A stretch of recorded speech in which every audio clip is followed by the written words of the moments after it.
What's going on YouTube? It's going to be Diane coming to you from the Solid Japan Pinku Style Garage as always. Unscripted, just straight off the record button and everything. Got my guy Lex here. It's been a while, man. It's been a lot of, it's been crashes, it's been temper tantrums and FD pits, it's been kids getting bigger, it's been all types of shit, man. So what's been going on since the last time we, damn, a lot been going on, man. What's up, man? What's been going on? Yeah, Man? there's a lot. Man, same old same, man. Staying super active, staying super involved in everything, and I gotta say too, man. Like because it's like people be telling me, man, like you slimmed down in the face a little bit, man. Like you've been putting in those track days and like melting off some weight, man. Man, I just fucking shaved. Now it's you know what keeps you honest? Yeah, pulling up them leathers.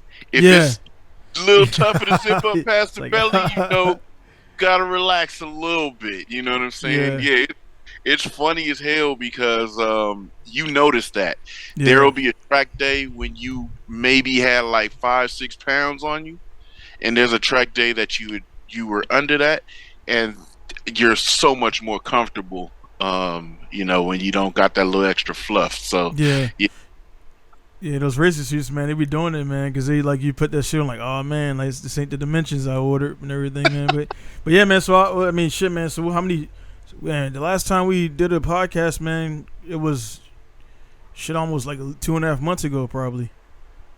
Yeah, you know how time flies. Yes, I mean, I've had a lot of goings ons, and a lot of track days with both, I think, car and bike. So it's the same activities, man. And then dealing with like regular everyday daily fleet vehicle maintenance that's been a pain in my ass. Like, it's crazy when everything is just cruising, smooth sailing. Then out of nowhere it's like this, that left and right, and I'm always under the freaking hood or something when it's not pleasurable, when it's actual service. You know what I mean? Yeah, man. That's shit. Just yesterday on that, I had to my wife was like bugging out. New cars got those things that tells you like all the service on there, and it said like the oil was. They said it was no oil in the engine. I'm like, I guarantee you, there's oil in the engine. Is a fucking new car, but she didn't know. I had to teach her. I was like, because consumption of oil that's the engine uses standard. Oil. Yeah, it uses oil and everything. There too much is bad, you know what I'm saying? But so I brought it in. It was like a quart low. Filled it back up. I was like, all right, see you later. Like she was bugging out, like she's about to explode and everything, man. But what's how's Jalen training's been going, man? Dude, he took an affinity to wheeling bicycles, and he started like 3 days ago now. Yeah, and this fool's already doing blocks and coasters. And it's like, alright. So it was hella funny because like some people were like in the DMs like, yo, what don't this kid do? I'm like, I don't know. Well, you know what I'm saying? He went bowling the other day and started off the game with his uncle and cousins bowling strikes, and they're like, what the fuck? I'm like, the kid just does stuff. You know what I mean? Yeah. I just honestly, man, like I said before in the last podcast, man, I think he is one of those people who some people can literally watch, and I mean, I got parts of that, man, where I can literally watch somebody do something and mimic it right away, man. It's like the body, like the mechanics and movements, and I'm pretty sure you could take him to a lake and he'll watch him do his rowing, and like within like an hour, he's got the technique to row, because people think rowing, you just pull your arms, like, no, his legs back. No, it's the rhythm, it's every in unison with the team. Speaking of that, hold on. Let me send you this in the DM so that you can get an idea how ignorant this is. Because you brought up rowing, and this dude sent me this thing in this DM. He always finds like the most random shit. Bro, I almost fell out my seat laughing at this because I don't know where this is. I can only assume that it's, Japan or somewhere wild. This is outrageous, bro.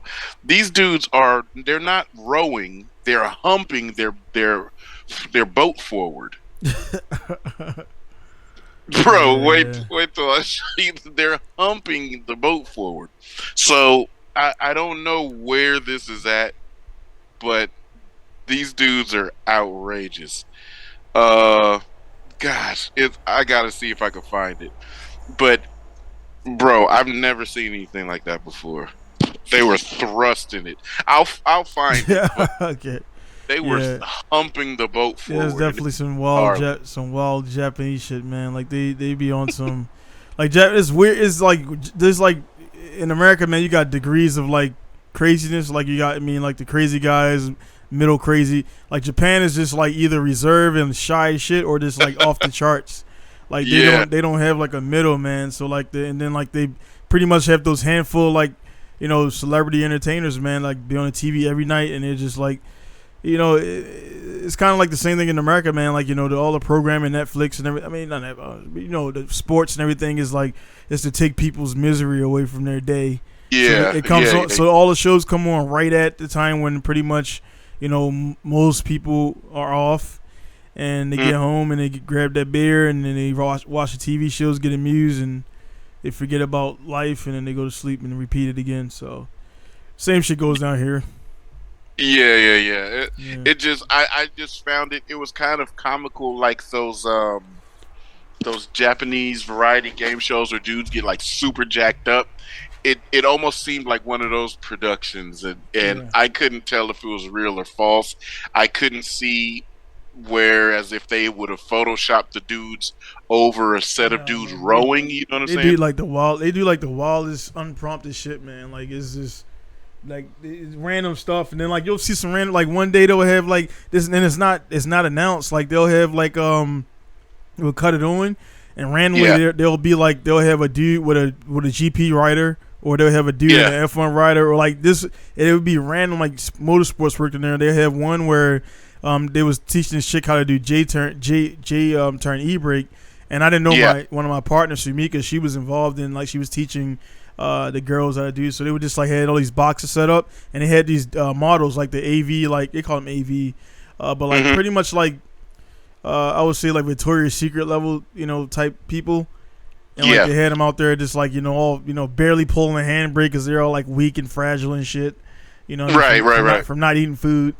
And then they're like, so. Bulimic. So you say Japanese? Were you Japanese? I can only assume the far outedness. It's gotta either be Japanese or Russian or something like that, because it was just outrageously bizarre. If I could find this DM, I'll send it over to you. But yeah, actually, my Facebook getting linked up on here. Yeah, but it's just nuts. But yeah, dude, how's everything been with you and the kids riding and everything? They ready to upgrade the bikes yet? Oh, they already did. So they got I'll bring it up here in a second. I got them the DZR, the DR, DRZ. Yeah, I got the DRZ 50s, man. I just got the other one in the other day. So they took the other one out last week, and my buddy's son who's racing this weekend.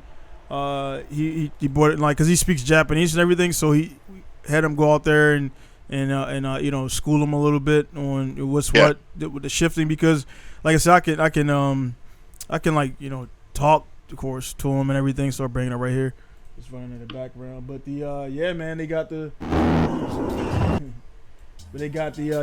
so dude, like this bike right here, like the dude, like, he set it up for street, had mirrors and everything on it, and 0 miles. So I paid probably about $2,000 under the retail for it. And then so again he had that one, and turn that a little bit. But so this cat, this the one that's on the fire with Jalen. I don't see it up on the screen. Thanks for calling. Man.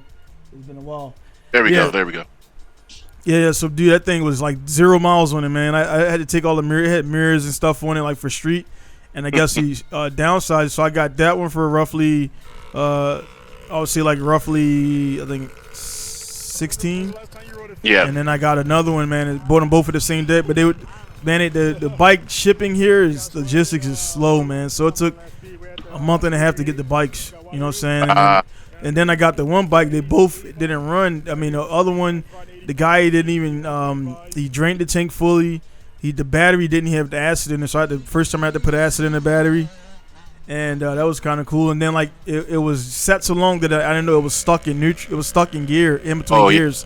So I'm like, dude, for 2 days I'm trying to get it to start, and I'm like checking everything.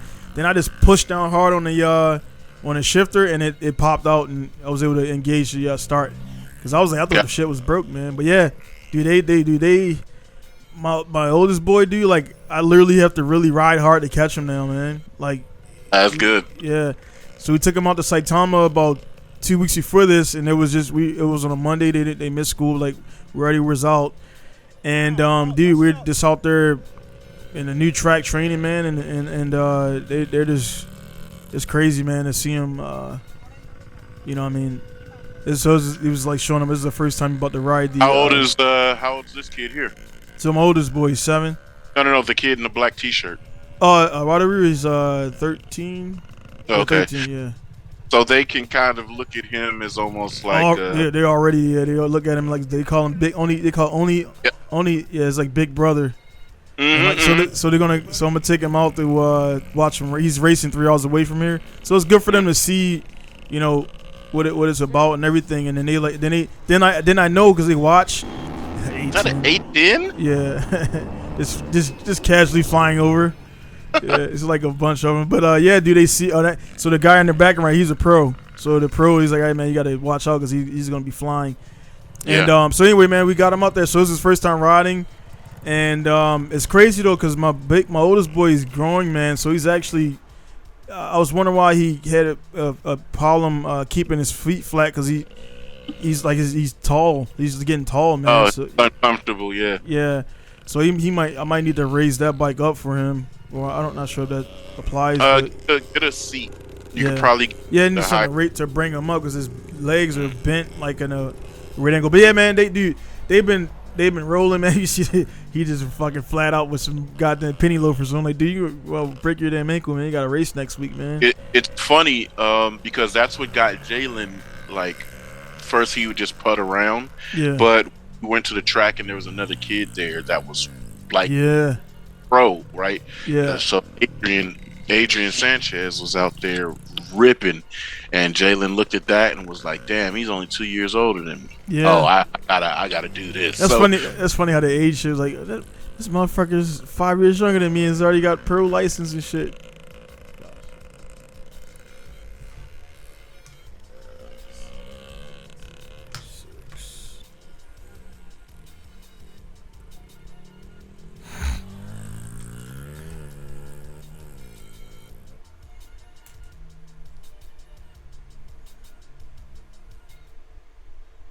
Right, coming back. I got you. Okay. You know the deal. Already got it annotated. But yeah. You said he was. So when he sees a kid about the same age, it just got him. It clicked in his head, and he's like, "I'm going for it because I see it can be done. Right. I'm no longer looking at it as an adult thing that they can do it because they're grown. It's a kid thing too. It's just about ability. So yeah, your kids will probably take off and fly from here because is that a bike just sitting out there? Oh God, yes. Roll it back, man. Oh, what a day! That was a pretty long day. Yeah, man. For them to see that, that's why I told. Plus, man, honestly, we've been not making up, man. COVID ended, and just like we talked about, everybody's like, "Oh man, I can't wait for this to end. I'm gonna do this," and like you end up doing the same shit, standing in the same pocket. You know what I'm saying? Like, I mean, then he's like, "Oh, it's over." But I was like, "Hey, man, we really didn't go anywhere for like 4 years." So like, I'm like, because my wife will have some random shit, like weird shit with her friends set up, and then I'll be like, "Let's go," and she'll be like, all right, cool. And I can tell I'm like, dude, if you got something going on, let me know. But I was like, hey, what do you got going on Sunday? Because I don't got nothing going on because I cancel business. You know what I mean? I really try to turn it off on Sundays unless it's like, you know what I mean, her mom and sister's there and whatever, blah, blah, blah. So I'm like, hey, we're going to go 3 hours down, watch Waterloo race. And because they always, and they think, because they, again, like I said before, I think I told you before, he rides a Kawasaki, a KX85, and he rips that fucking thing, man. and he has like the big wheel kit on it and everything. So he's about to go to 125s next rips, and so he was the one on the poster with Jalen on the that little poster I made. Yeah, the flyer for flyer. So we'll get into that too. But they didn't know. They thought his bike was only the green. I'm like, no, that's Kawasaki. So every time we were at the races a month ago, there was every time I they was like, dude, I'm like, no, he ain't that fucking fast, man. Whereas like every time they see a Kawasaki, it's like Oni Chun. That's like this is like saying big brother. And so every time I'm like, no, that's Kawasaki. My wife didn't know either. I'm like, no, Kawasaki is green, Suzuki is yellow, blah, blah, Yamaha is blue, then you can change, you can get freaky and like have a black Kia, really fuck people up. And everything. So have some black plastics. Like I'm not associated with nobody or all white. But exactly. Yeah. But yeah, man, they be doing that. So they got those bikes. The 50s are retired, quote unquote, because we'll still pull those out if needed. But I'm just happy, man, they got E-Start and they're just and the bikes are both like the story with the other one I got, both of them were like, one guy bought it to daily commute it, and then he got another bike, and then one guy bought it for his son, and he said he took it out like he said once, and his son was like, nah, I'm good, and it is set. Oh really? Yeah, man. So I got pretty much 2 0-mile bikes, man. So I'm happy they're clean as shit. So it's like that's even better because like there's no oxidation. It's just it's keep it clean. Wash it off immediately, and really probably gonna limit mud days, to be honest, because I don't want to get the mud to get in there and really start discoloring shit and everything. So I might get him another set for that, or just ride the PWs when it's muddy out. You know what I mean? So, right. Yep. Yeah, because I don't mind dust, man. But if they racing it, but then again, I think that will stunt them because they gotta ride in mud. You know what I mean? It's the. And so on this day right here, like what was your training? What was your when you left all the what were you going to be working on that day? So I was working on staying leaned forward more often. A lot of times I look at my footage and I see myself. Brazilian color. Yeah, the track edges. Yeah, but a lot of times I saw myself sitting up. The bike is fast as hell, so R1? I could sit up. Yeah, my R1. So I found myself wanting to be more leaned forward and more accelerating in corner, but my motion was forward. My focus is to be forward. So that's what I was just working on and just keeping a nice consistent flow. So this was the front of my group. I was in B group. And this is the front guy. He's the front runner. I passed everybody else. So I was just sitting behind him watching him and I'm like, I was like, all right, he's moving around. He's going pretty good.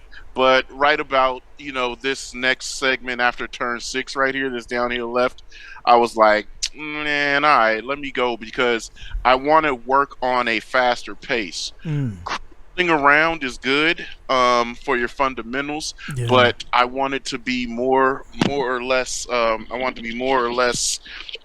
fast and consistent with my pace. So I took off and went past him, and this was one of the best sessions I've ever had at Sonoma. I used a lot of the track at speed.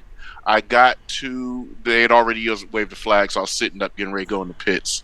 But I got to a lot of places that I didn't get really good on my last time there, or that I was intimidated to hit my last time there. And plus my attrition, I felt physically better every time I went around, every single lap. I noticed my boys were sitting over there, and so I busted a U-turn and came back to the gas station. But it was pretty cool because this is the first time I'd ever ridden with this track organization. And you'll see one of the dudes pull up. He was one of the staff control riders. And he's like, yo, I've been looking for y'all, because we pit way up top. We don't try to hang around anybody, really. This green Howie, that's the new ZX400, the ZX4RR. And so he's like, yo, where y'all been at? I've been trying to ride with you. So, I told him we'll go out in the next session. So the thing was, I don't really care about going fast, right? I don't have anything to prove. I just want to get better. One of the other homies, he's come to the kart track and he didn't know where I was at because he thought I was riding like my R3 or something. And I'm like, no, I'm on the big dog today. So anyway, long story short, the staff and them, they're like, yo, why are you in intermediate? I'm like, I don't know. I don't consider myself good or anything. I'm like amateur at best. And they're like, nah, you need to be up in A group. So you see the staff dude looking at me. He's looking at the bike, like they're all looking like, damn, that fucking bike is like clean as hell and they're done up. Now I'm behind the Cowie. The reason the front camera isn't being displayed is because when I crashed, for whatever reason, the GoPro bricked and wiped the footage. So this is literally the only footage that I have looking backwards. Now, to explain what happened is I'm behind the Cowie 400. We're moving. But because I was so comfortable and I'm comfortable at a very fast pace, it does not seem like I'm working hard. I'm not. You see, we're passing bikes and those are on turns. That's another control rider. So he was like, you guys are moving. So he wanted to come join the freight train. So it was like 3 or 4 of us mobbing around the track. And I'm just kind of going through the paces. It's just literally like shadow boxing. There goes the Cowies, me, and then, the other dude was catching us. But who's on the external camera? The dude that built my bike, Sean. Okay. He happened to be out there and catching me at different spots. That's dope, though, man. It's like it was so dope to get third person footage. Absolutely, now. And I didn't know he was there until I crashed. Well, no, I knew he was there, but I didn't know he was filming. So anyway, what happened was, I'm not trying to pass the ninja. I'm just sitting behind him. I'm going for what they call a tow.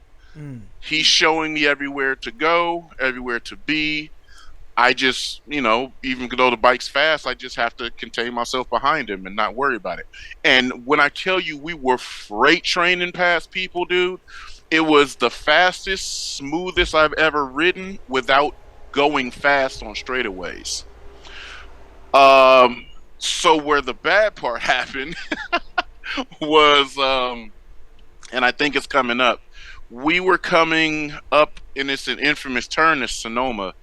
It's after you go up the first turn. Turn 2 is to the right, but the track goes flat as you go up the hill. So when you go over crest, the hill is slightly higher on the inside.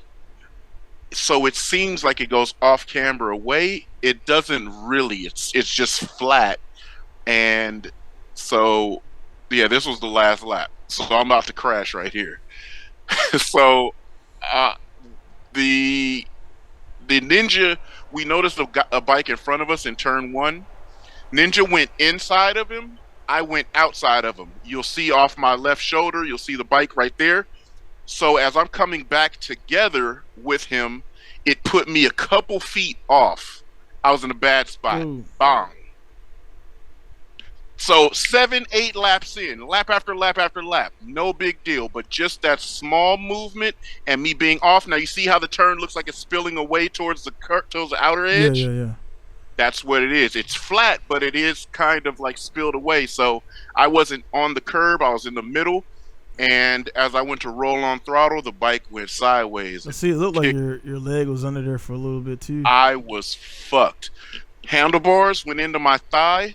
As you have a whole solid muscle, just think of like a steak. Like you took a screwdriver and hammered it in the center of the steak, and you had a gaping hole in the middle. My muscles were separated in my thigh, in both of my thighs. My ankle fractured, my foot fractured, my middle finger fractured.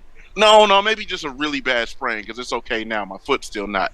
And I had a concussion because when I came off the bike, I went backwards and on my head. So I didn't know what had happened. I just talked to the corner worker, and he was talking to me at first, and I was like, what happened to the bike? What happened to the situation? So he's telling me And I was like, damn, oh, okay, my bad. Because I don't mean to bug you because I just don't remember what happened. He's like, oh, fuck, that was you? I'm like, yeah. He's like, oh, bro, I don't know how you're walking. I'm like, I really shouldn't be. Because I rode my bike over there. And he's like, oh, wow, dude. And so I was sitting there just trying to put it together and figure it out. Like, where did I fuck up? But the bike didn't tumble and it just slid. It didn't tumble. Bro, when I tell you I was holding on to that thing like a fucking rodeo, like, that's how I broke. Right, that's how I broke my foot and shit. So it kicked me up in the air. You could probably put these photos on. I'll send it to you on the messenger. It kicked me up in the air. My feet went head high, but I didn't let go. So I typically, when you do that, you front flip. But I wasn't going for that front flip shit, right? We got to get to work on Monday.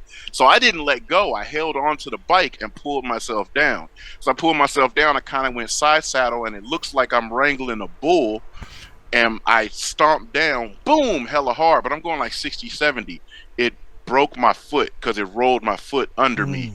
But I held the bike to the side, and then when I actually did go down, I was already in the dirt because I was going to the wall, and I didn't want to hit the wall and tuck my forks. So the bike just went down with me, but it went down on top of me. The bike was almost absolutely fine. If it wasn't for scratches and a broken windscreen that I went over and landed on, no problem. You know what I mean? Like it's currently fixed and clean as hell and ready for the next track day right there. But I just decided, let me go with a full new fairing set and kind of change the look just a little bit.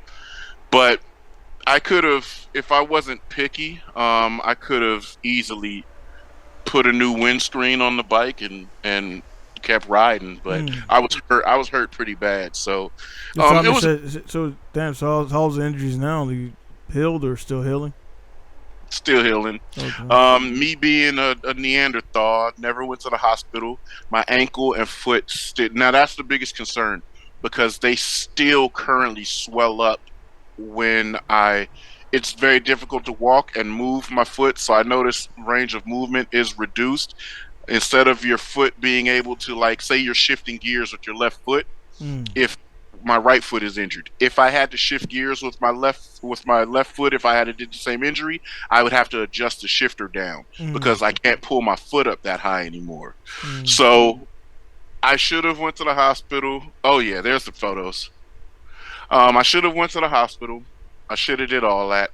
In hindsight, I thought I was like, oh yeah, I don't want to miss these next couple track days. I should be okay because in our heads, right? It's never that bad. If we're breathing, walking, and talking, we're fine, right? That's what we think. Oh, we got the Inception going on. Garage in the garage. Garage. Yeah. So see how the bike is? It's only dirty, and it was a broken windscreen. There was nothing like broken that I wouldn't have been able to continue to ride with. But anyway, I should have went to the hospital. I'm feeling it now because it's a month later. And I'm still very injured. See the broken rear set? That rear set went into my leg. So the force that broke with is going into my leg. And it's kind of crazy how the human body's set up, how durable we actually are. It's fucked up that we could take a 450-pound bike at 70 just slamming on us and breaking its metal components. And we're fine. We're okay. But good thing those leathers didn't penetrate because that peg would have went through my skin. Oh yeah, I bet. But all the gnarly shit aside, man, it was a cool day. It was a great day. This was after 2 days of driving Sonoma, instructing. I did a 2-day event the day before that, and then I went motorcycling the third day. So I was at that track. Oh, that joint right there you holding? That went in my leg, dude. Fuck, bro. That's why it broke forward. It broke forward instead of pulling back, as it would have just folded back and came back down. But look how swollen my right ankle is. It looked like a grand foot. But and certain days it'll still look like that. Like if I do a lot of walking at work, it just goes. So that's why I'm like, okay, so something's really wrong, but I still haven't checked it out because I got a track day this weekend, and I'm trying to be there. But yo, so it was like I had so much comfort at the track because I technically been there 3 days in a row, bro. So it was like, man, I know this surface. Man, this is cool, and catapulted. So it was just the nuttiest situation. But man, what a story. I was really knocked out right here. I was just kind of on autopilot. I was not. Now I'm coming to. And now I realize my leg was hurt. They're asking me, are you hurt? I'm like, I have no clue. They're like, bro, are you okay? I'm like, And then he's like, yo, you feel sick? I was about to pass out right there, cuz I'm trying to be as manly as possible. Like, nah, I'm good. And it's probably hot and your fucking heart rate's up. Then fucking like, adrenaline start wearing off. He's like, do you feel like throwing up? I was like, yeah. He said, do you feel dizzy? I was like, yeah. And they looked at each other like, bro, he's fucked up. We got to get him out of here. And they threw me on the back of the bike, and I went out. But I was trying to be as manly as possible, dog. But that's the most hurt I've ever been. I've never been that hurt. Man. But it was cool. We live and learn. Yeah, that shit's crazy, man. Man. So then it stays up there until the end of the event, right? Stays right there, yeah, man. And I get it. They don't stop the track time for nobody. And they get it up out the way and keep it flowing, and that's what keeps you good to go. But it's check out Cito Cubs. But it's just it's one of those type of situations where you don't want to be that guy, so you really try to mind your P's and Q's. So going out there to try to be a hero, that's really not what you want to do, because we're not pro, we're not being paid. We want the longest amount of track time. So my thing is, I'm really trying to be good. I'm trying to get good, and I can't I don't know how to say it without sounding stupid. I can't miss out on track time that I'm able to get, no matter hurt or whatever. And I'm trying to be consistent on one bike. The R3 and the R6, no problem. I can ride those. They're fun. The R1 is the challenge. The R1 is the one that keeps touching dirt. You know what I'm saying? So it's like, you know how we are. We're stubborn. So if this is the one that's giving me problems, I'm about to ride this. Yep. Everything else is just like, I got it. Okay, cool.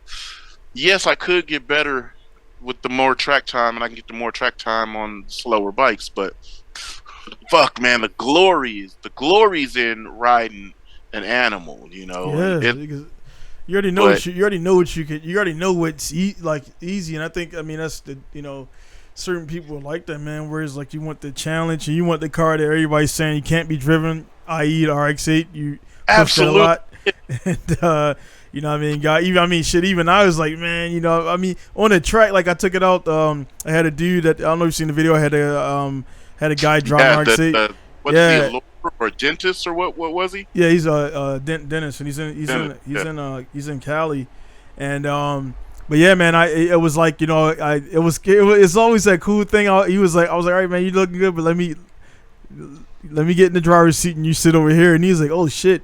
So that's and then like he started like him trying to mimic what I was doing.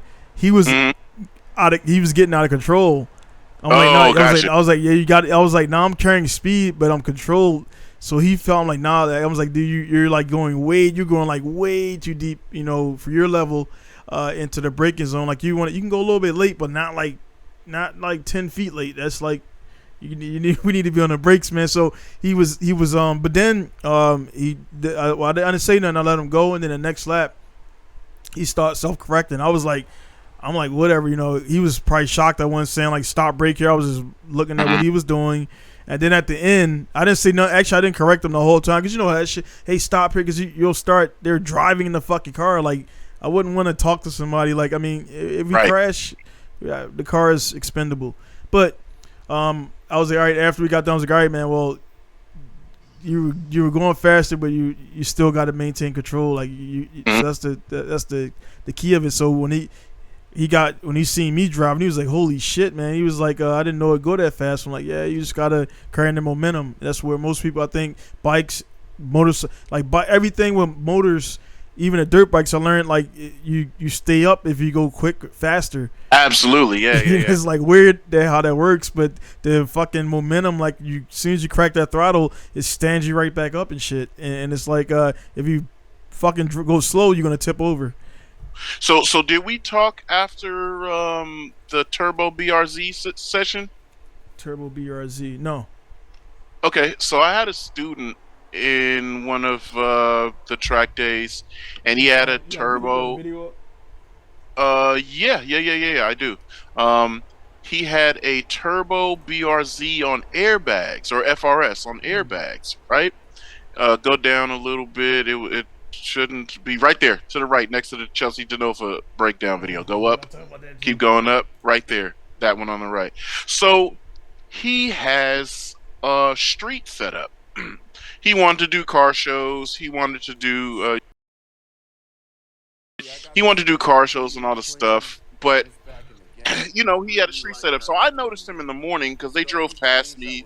He has a bash bar with a jack point on it in the back and arrow, and he had stance and all this stuff. And I noticed him spooling as they're going up the freeway. And there he goes. And so he ends up being one of my guys in the instructed class. Oh, I went down to my homeboys. I said, "Hey, let me drift real quick." And it was like, "Yeah, I haven't drifted in months, bro." He was like, "Oh, what the hell?" But anyway, this dude's BRZ was pretty cool for like a street stance show car. He happened to be in my instructor's class, and then he also happened to be familiar with like Mike and shit. And he's like, when he pulled up on me right here, he's like, "Yo, I didn't want to fan out, bro. I know who you are. This is crazy. We're in the same track day. You didn't say you were," because I don't tell people I'm going to this track day. I'm just there. And he's like, "Yo, I didn't want to fan out in front of my girl. His girl was standing right there and everything." So when he pulled up, he's like, "Yo, I want you to drive my car or whatever later on." So I took them through 2 sessions. I do 2 leading sessions, showing them the pace and everything. And I told them, "Hey, I'll give you a spirited lead just so you can kind of see at pace and get used to like what your car can do going a little faster." Typically, we like to keep it safe because we don't know their driving level or talent, and we kind of go slow, throw them lobs, right? But when behind me, I give them a little bit more pace. So then they go and do driving sessions on their own. So on one of them, he pulled up like, "Yo, I want you to drive my car. Just show me what's good and whatever." I'm like, "All right, cool." Dude, we get in there and he's got some regular all-season sport tires on it, on airbags, and pretty standard brakes, but he's got turbo and shit.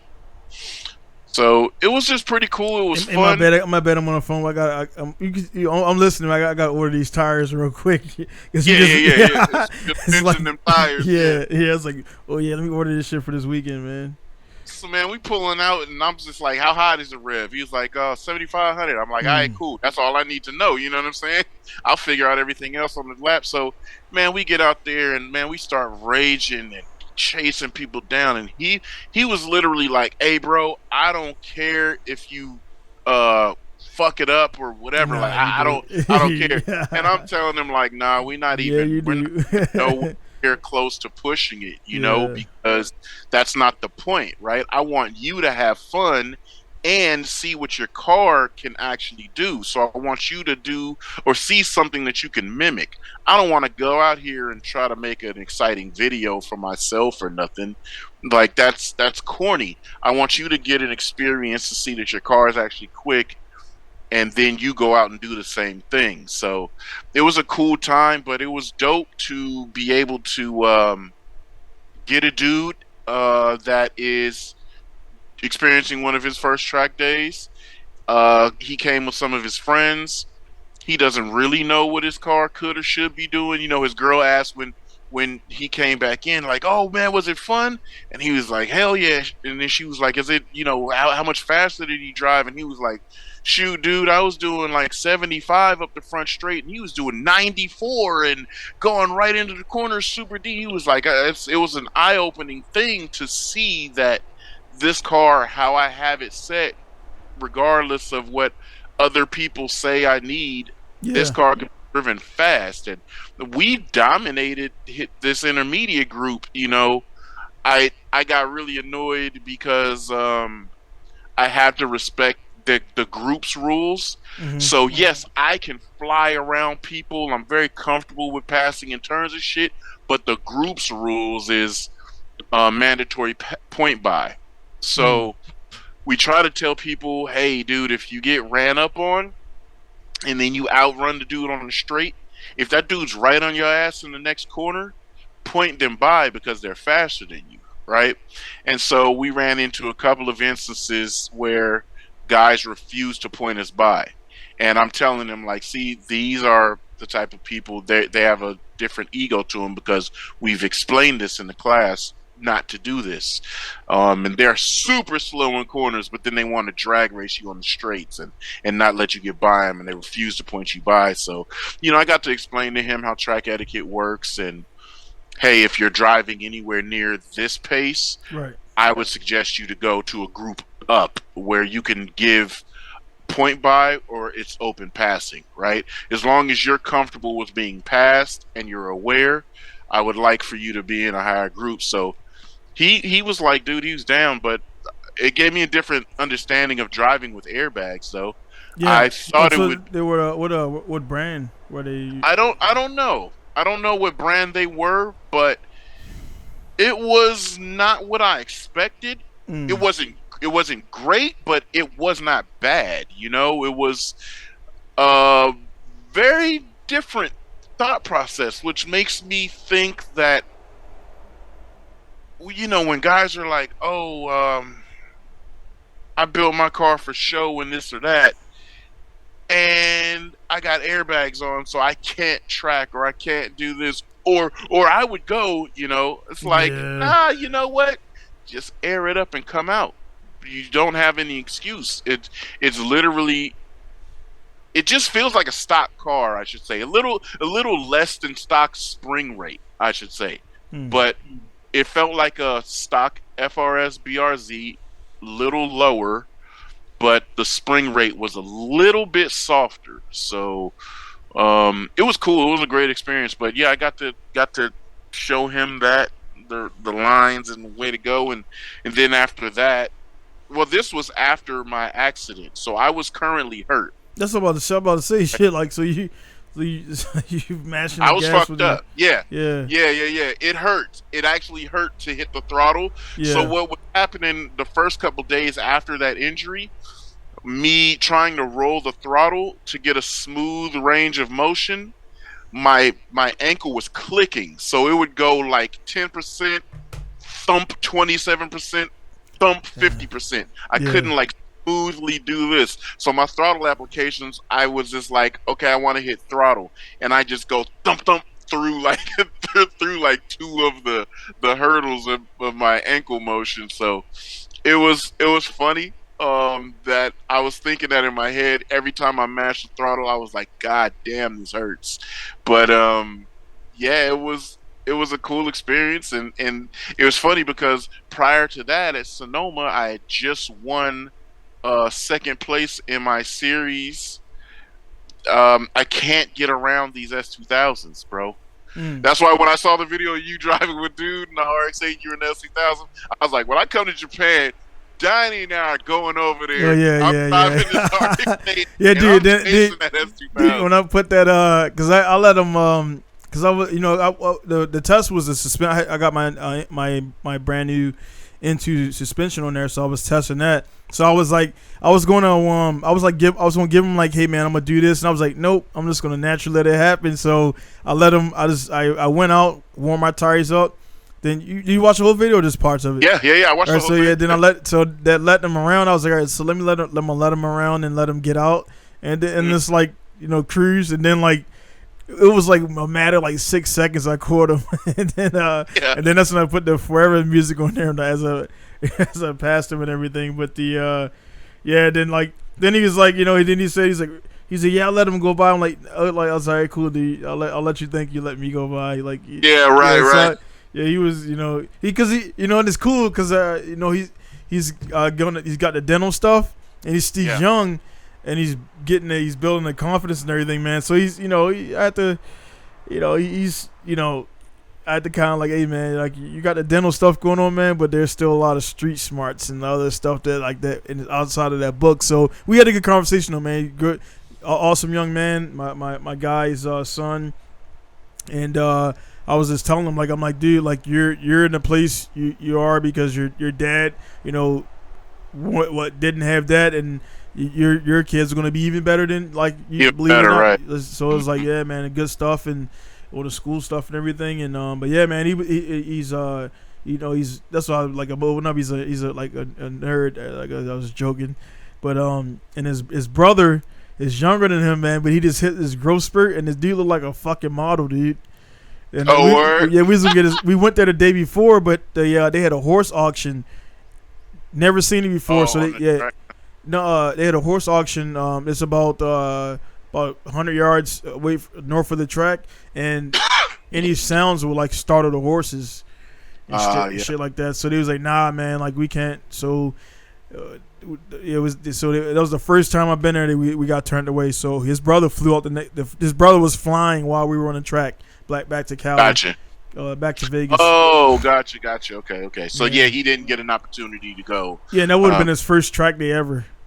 And I was like, fuck, man. So I'll be able to do that. But yeah, man, like he was. I just took him out there and had the S2000 and everything. But I mean, clearly, and the S2000 actually was really lagging because the fuel was really old. Okay. It was really like old fuel in there, so you could tell it wasn't really. It was fast, but it just was like laggy and everything, man. But gotcha. Definitely, man. So how was that process with your wheels and suspension and all that? So, because you got man. a couple of products now, man. Yeah, so I mean, I'm working. So the suspension is all solid. N2 is just is the same as these right here, which are the goddamn they're kind of heavy. But this is this is the PSO1TS. This is the track version, but I got the N2, which essentially has an external reservoir. And like I told everybody, man, with the coilovers, because everybody was like, guys hit me up and everything and say, hey, man, so what makes sure it's better than this and this? I was like, it's my own. That's it. You know what I'm saying? Like, it's my own shit. And I mean, the thing is, being in it, once you get in it, you know how it is, man. Once you once you around these guys and you're in the industry, man, like you have access to shit that people don't have access to. Right. And the fact that, I mean, just like I just, while talking to you, ordered directly from Federal, like tires, like that quick. So they'll be here tomorrow. And I wanted to do that because if I ordered before 12, they ship out by 1 o'clock. Yeah. You know what I mean? So it's like, with the stuff, man, I already knew. So before I even got these, I knew they were good because I knew Reaction is the ones I sold a bunch of. And like, I mean, clearly in suspension is either good or is bad. There's cheap shit where you just want to lower it down, which Up Garage even got hip to it. Up Garage has their own brand, but they're horrible because the tolerance, they made it like too tight, and like you need to be able to adjust it.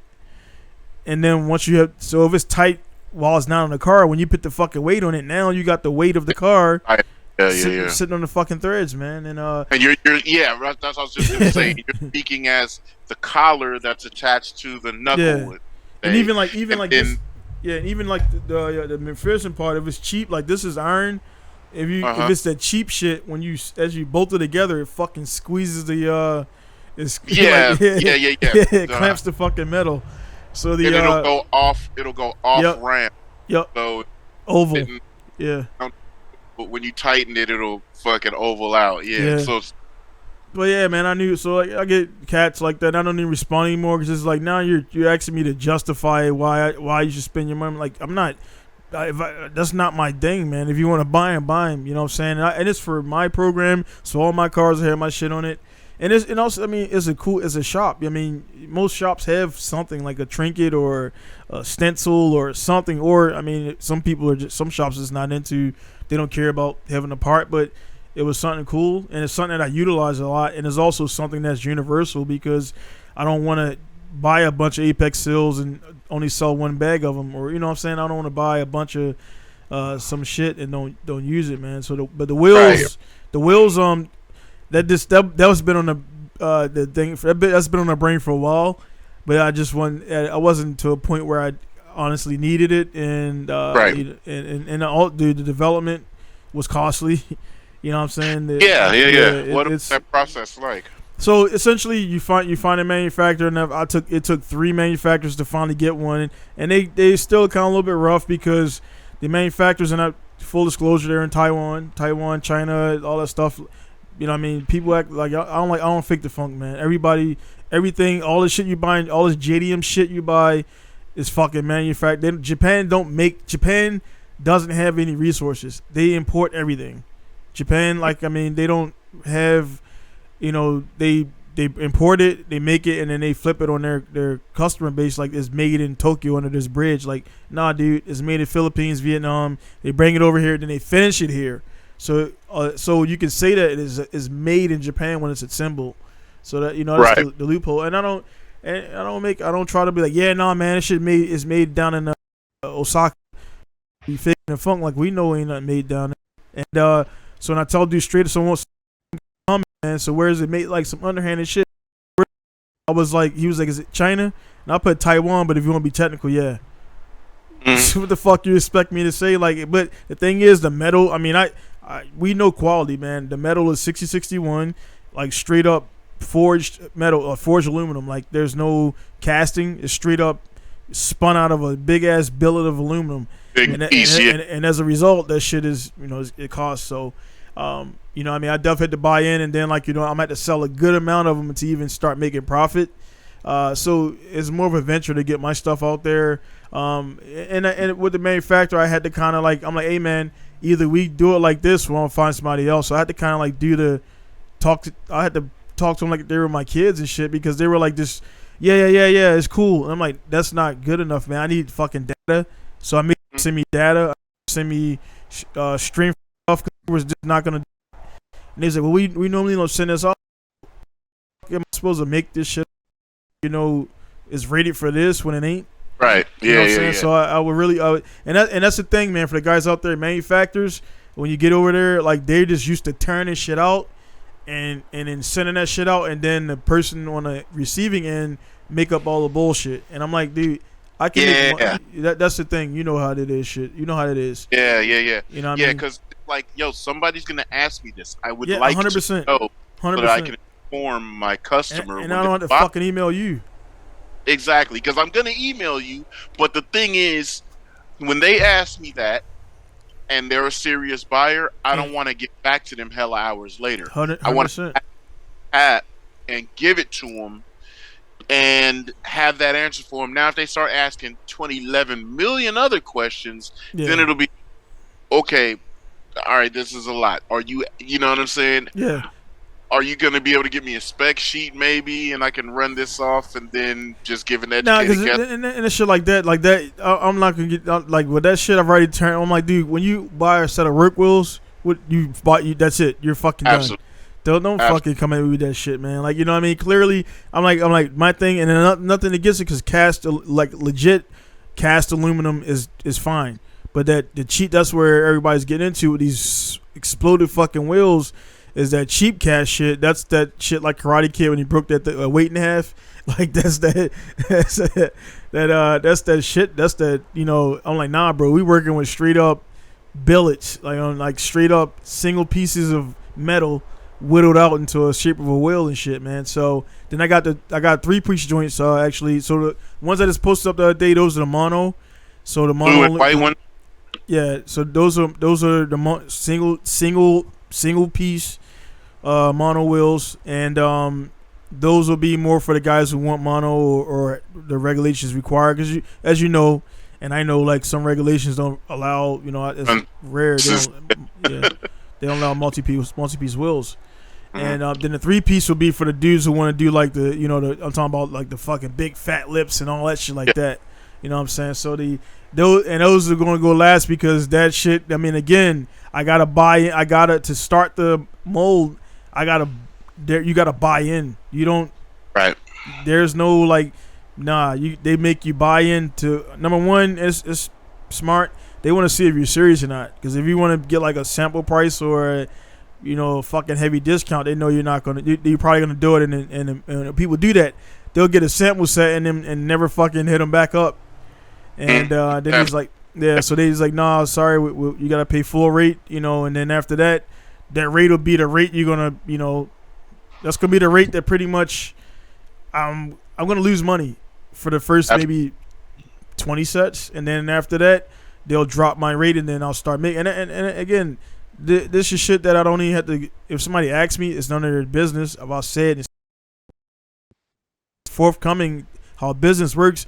Business is making money, man. So if there's anything else other than that, that's charity.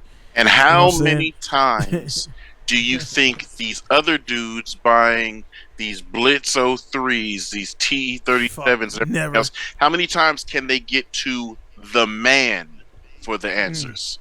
You know what I'm saying? So it's kind of like people don't take that into consideration. Like, hey, I'm talking to the guy. That name is riding on this. I'm not just talking to any customer service phone spec sheet. Oh my god, dude, this. Put it on pause when we're talking about. So they're not talking about. They're just not talking to a guy with a spec sheet that's answering phones all day and maybe get 3 sales out of the 10, 12 calls. They're talking to the actual guy. So, bro, that got that right there, and I was kind of venting to the wife the other day, man, because like some bro, it's. I don't want to sound like conceited, man, but like with the social media, man, people see how do we fuck. People see, they don't see me and you, they don't see the play-by-play because we ain't those type of dudes. Yeah. Like when you show up with the event, I didn't know you were gonna be here. Awesome, I did great. My OPSEC is good because you didn't know I was gonna be there. Like I mean, unless there's unless there's a certain some events where hey, he's gonna be there as a guest driver. Okay, I'm gonna be there. Right. Whereas I would like to bring people. Live following. Hey, you guys, here, come represent. Right. So what I'm saying is like the people. I was telling her, man, and I just had an interaction the other day, man. People was I'll tell you this story is funny shit. People like here in Japan, they fucking watch. They'll just start. They won't acknowledge, but like, bro, the online presence, like for both of us, people see what the fuck we're doing, and it's like the way we handle it. We ain't clowns. You know what I'm saying? We're bigger than the average human. You know what I mean? We're confident dudes. You know what I mean? We got all of the ingredients, and we don't do no fuckboy shit, and we got cool cars and bikes and whatever, and we cool dudes.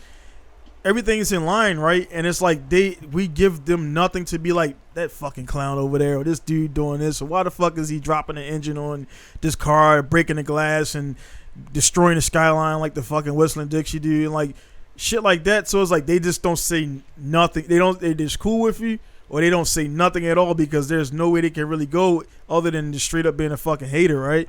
So like then that's frustrating. It's disheartening. It is. Should say. So they say nothing. They don't. They just it's like it's no praise, which not like we thrive off of that, but it's you want to be acknowledged for your work. But then there's no. It's just right in the middle. That small. Yo. Yeah. We could be. I hate to hear things like, "Oh, dude was such a legend," or "Dude was this and that," but he never knew that you felt like right. You know. Right. And I don't want to get off in a tangent, but yeah, dude. Sometimes it's like when people can't find anything wrong, but they watch you. That's why I only do stories now on my Instagram. Yeah. Because you know what? If you feel like saying something, you have to DM it. It's if all you're gonna do is watch anyway, fine, just watch. You can't, it would be cool if at times like, but see, the thing is, I get to love it. Person, and I don't care that even on social media, that's not the big deal. I don't know, sometimes it would be cool for it, and I don't care, and I've built myself, my attitude, my understanding around it a different way, and a lot of people be like, damn, yo, because I give love everywhere, right? People will be like, damn, yo, you're hella cool. Like the dude with the what's his name? He's like, man, I was intimidated to talk to you or whatever. Yeah, because he don't know how, because he's probably got PTSD from going up to XYZ and being like, hey man, what's up? And dude give him like this like side face, and like it's like the nature of the beast. Like when I was at Atlanta, and the only guy that came other than Zach, and it was right after I met him, was Sebastian. And he came, and Alan was like, he was like, man, that's actually, he's really like chill dude. Like he don't, you know what I mean? I was like, cool. He came up to me, we chopped it up and gave him some stickers and everything. And he was like, hey man, I just want to, say, I'm like, cool, like good to meet you, bro. Like, it's good to follow. He was just chilling. He wasn't driving. His car wasn't ready. And then Alan, after we got done, we dapped up and everything. Alan was like, dude, he don't do that. He's not that type of, he's a real like chill guy. Like he ain't really excited about much, you know what I mean? Like real was kind of, because what it was like, hey man, I've been at these events doing this and blah blah blah for a while, and friends listen is walk right by you, or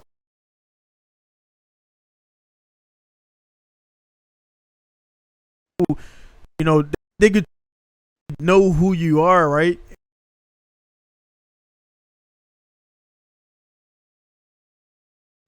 Cool. Hurt to give love though. Cause you wanna be like, hey man, I know who you are. I see you from I know. It's like I didn't know anybody there, but I seen these cars and shit. You know what I mean? Yeah. Like we're all on IG.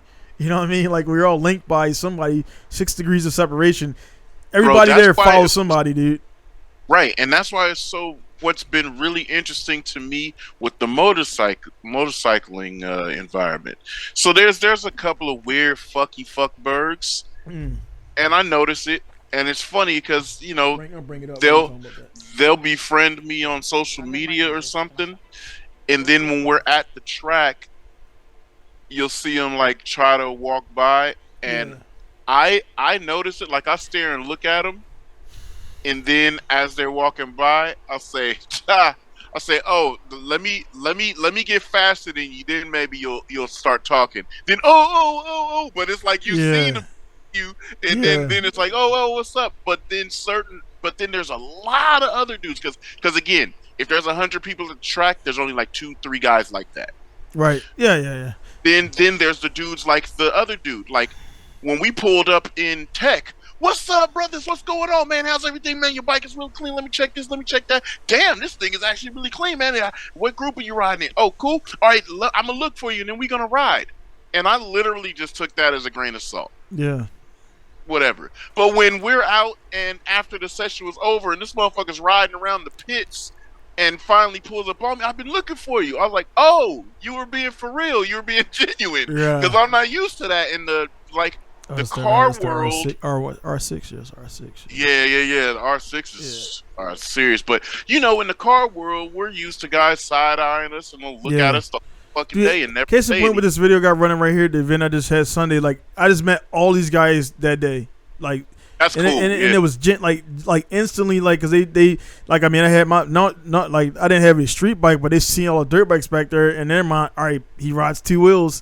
And and then like we got to talking. He's like, "Hey man, so how long you been riding?" I was like, 2 years. And they like, well, how the fuck you got all these bikes in 2 years? I was like, when I get into shit, I get into it. Yeah, it's like, but yeah, man, I met all dude. It was just nothing but laughs, and one guy bike was really struggling, and I was just dying laughing because everybody. He was before he got on the dyno, was at Honda Shadow, and he was like, man, this one right here, and then my dudes is like wide with throttle, like. Is it gonna go? It's like, dude, it was funny. Hey, so what did that R1? What did that R1? Yeah. So the R1 did, and I did 4 more pulls to do it, and he had traction issues. He said it was something done to it, but he's not sure. So this thing did I don't know, like everything else was it said it did 258 wheel horsepower. No, yeah. That would be a MotoGP bike, boy. Yeah, something's wrong with that, man. So I was like, I don't know, man. I think because I don't know what was going on. But I mean, all the other bikes, though, the numbers were like so. The MT-03. So that did and he had a check engine light. He did his highest was 59 wheel horsepower. So they'll have a check engine light. So what I was noticing that your guy was doing, he was holding the brakes. It was before he got on there though. It was before. Okay. Before we loaded. But I was going to say, when most of the time if they have ABS or traction control, it thinks. Oh well, it doesn't think, it knows there's a variance in wheel speed, so it'll throw a check engine light, but it clears after you ride it or reset it. So, yeah. But yeah, no, that's dope. Yeah, so I was like, man, but like I said, it was because all other bikes were like within it was a Ducati there, and a Ducati did he did 148, and everybody, and then like I say that RS6, yeah, and that's what I'm saying. It didn't seem because the RS6 was saying, I looked up the thing and I'm like, he said it's got some work done. So it's something with the machine we're trying to figure out. So it did. It said he had fucking 252 engine power. Yeah, I'm like, yeah, something was, I don't know, those two were like spinning like the some pull that R. Let me see the R. Yeah, see, you got the wheel chopped on here already. You don't have to hold the brake. Yeah, so like right there when I heard it, I'm like, it was like, because it went up and then like it just made power from like 9,000, like 11, yeah. No, it was like 6,000 all the way to like 10.5 and then fell off. Like it just was like fucking up there. Yeah. And then it hit that, and then it's the same thing with this Ducati, man. Like it was weird because it had like this VTEC shit almost. It was like, and then it just like got real. It was like, and then it just like fucking took off. He's like, yeah, when I ride it, it does that. I'm like, that shit would be crazy to be that high up, and then you just get that fat ass, So torque. that's the problem. Yeah. Was it a twin or it was a V4? Okay, I didn't get into technical stuff, man. So the Ducatis, that's what I didn't like about the old Panigale, the 1199, the 1299. I'll let you hear the audio, man. You can probably, I'm sure. Yeah, so when I rode it, it was like, and it exploded with power. And that's so uncomfortable to ride. So that's why when we tuned my bike, we didn't go for max power. Oh, the little Triumph? Yeah. Oh, Triumph. So the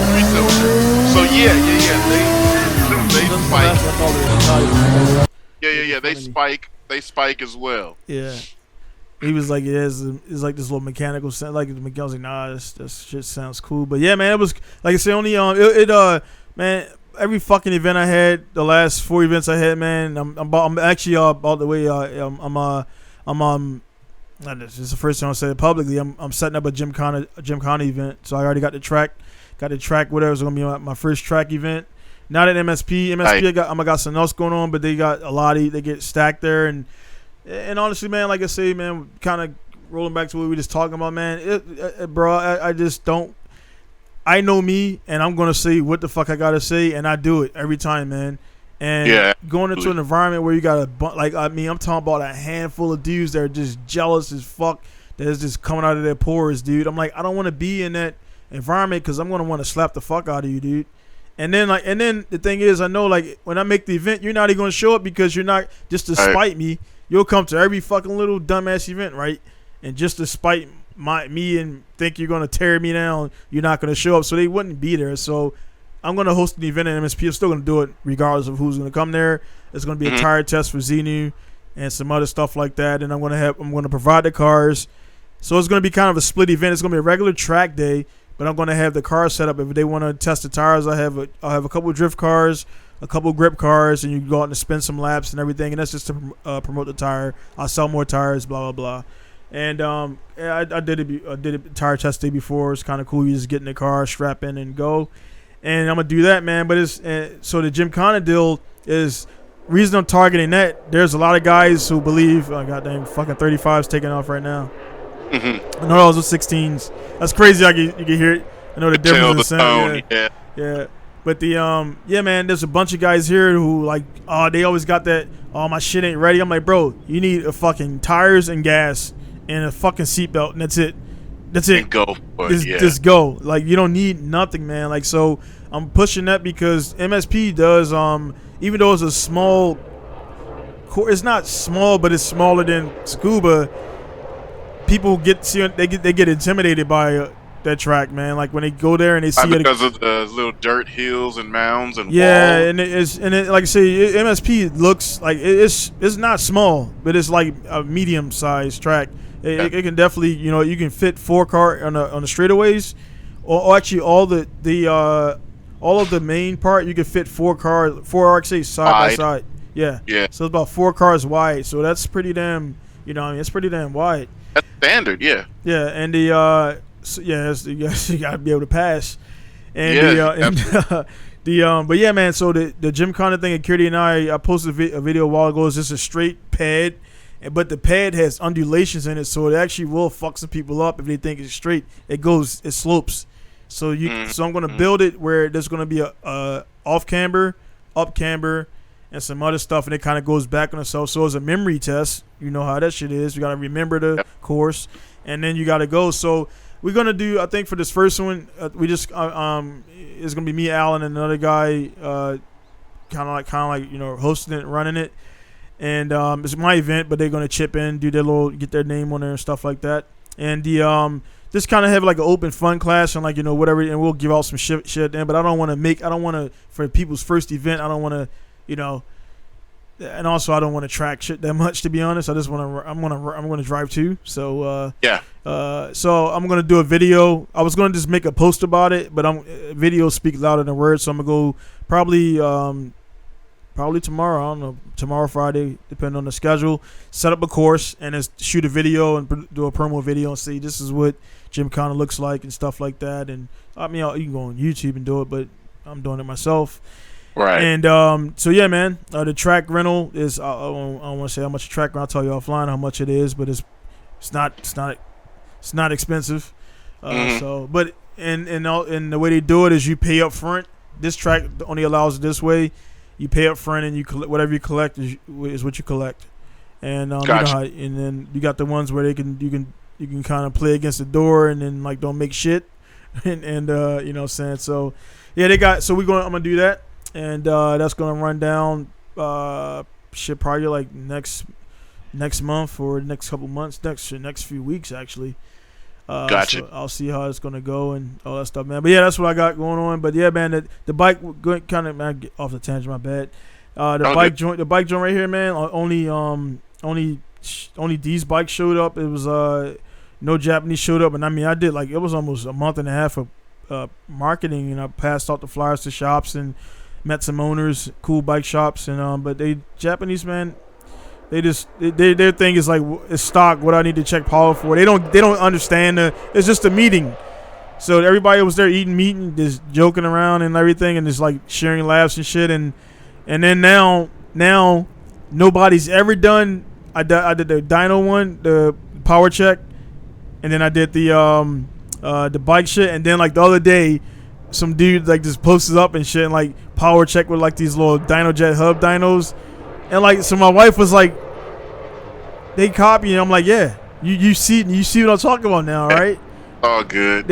You see what I'm talking about now. Like it's not that I'm the first to do a power check party, but in Japan they would kind of host them, and then people would like they were scared to fucking dyno their car, and they wouldn't record they don't it. Want to their act numbers. And so I'm like, I was like, I told you, man, like I don't need to be validated to say like the actions speak. People's no shit body language when I get around them, man. When they get quiet suddenly, or they just avoid fucking any interactions, man. I'm like, you're threatened, man. So I got a shop owner, man. Same thing, man. We were really pretty cool, and then like he just seen that I was. He's been around. He's been open almost damn near 10 years longer than I have, but I got my own wheels, I got my own suspension, I got this, I got that, and it's not that I'm just straight. I got everything in shop. I got my own line machine. I don't need anybody for anything. And, right. he see that like how the fuck he's doing it in 7 years. I'm like, man, it's straight up grinding, dude, and like it's just something that you guys are not used to here because in Japan, you really don't. A hard life in Japan is like not a hard life, dude. You know what I mean? It's you know what I'm saying? Like it's that's still middle class, middle upper class. If you compare it to like inner cities and stuff like that, it's not. So they don't have that grind. They don't have that coming from nothing grind type of shit. Yeah. You know what I'm saying? So, and I honestly, I don't want to disrespect my mom. I didn't come for nothing, but you know what I'm saying? We had the bare essentials. Right. You know absolutely. Yeah. You know, I'd be telling my dad when all this shit be going on, and I'd be like complaining or something. I always just let him know, hey, I ain't complaining because this is first world shit. I'm just venting because I'm not gonna give a fuck about it in like a couple hours. Like honestly, I won't. So he'd just be laughing like, all right, cool. Just glad you know shit ain't a problem because I don't get mad. My bad, Lex. Sorry about that, man. I wanted to ask you this. So check out this clip right here. One thing I noticed is like all the bikes were kind of like so in this next one, his back. We kind of have an issue with the back wheels will kind of come up out of the joint. They set down. Yeah, they set down on the flat.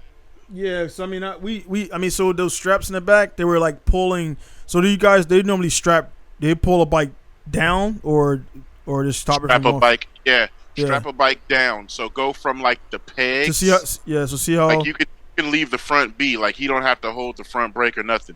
Okay. Go from like the pegs or if they got sliders or like that MT-03 where it has a trellis frame and bring the bike down. Just check out how they all. I saw when it settles. Yeah, motherfucker was tire, like the compression of the tire goes and then it touched down in the center. So when you load it, I don't know how your dyno is. Can you set the height of the rollers?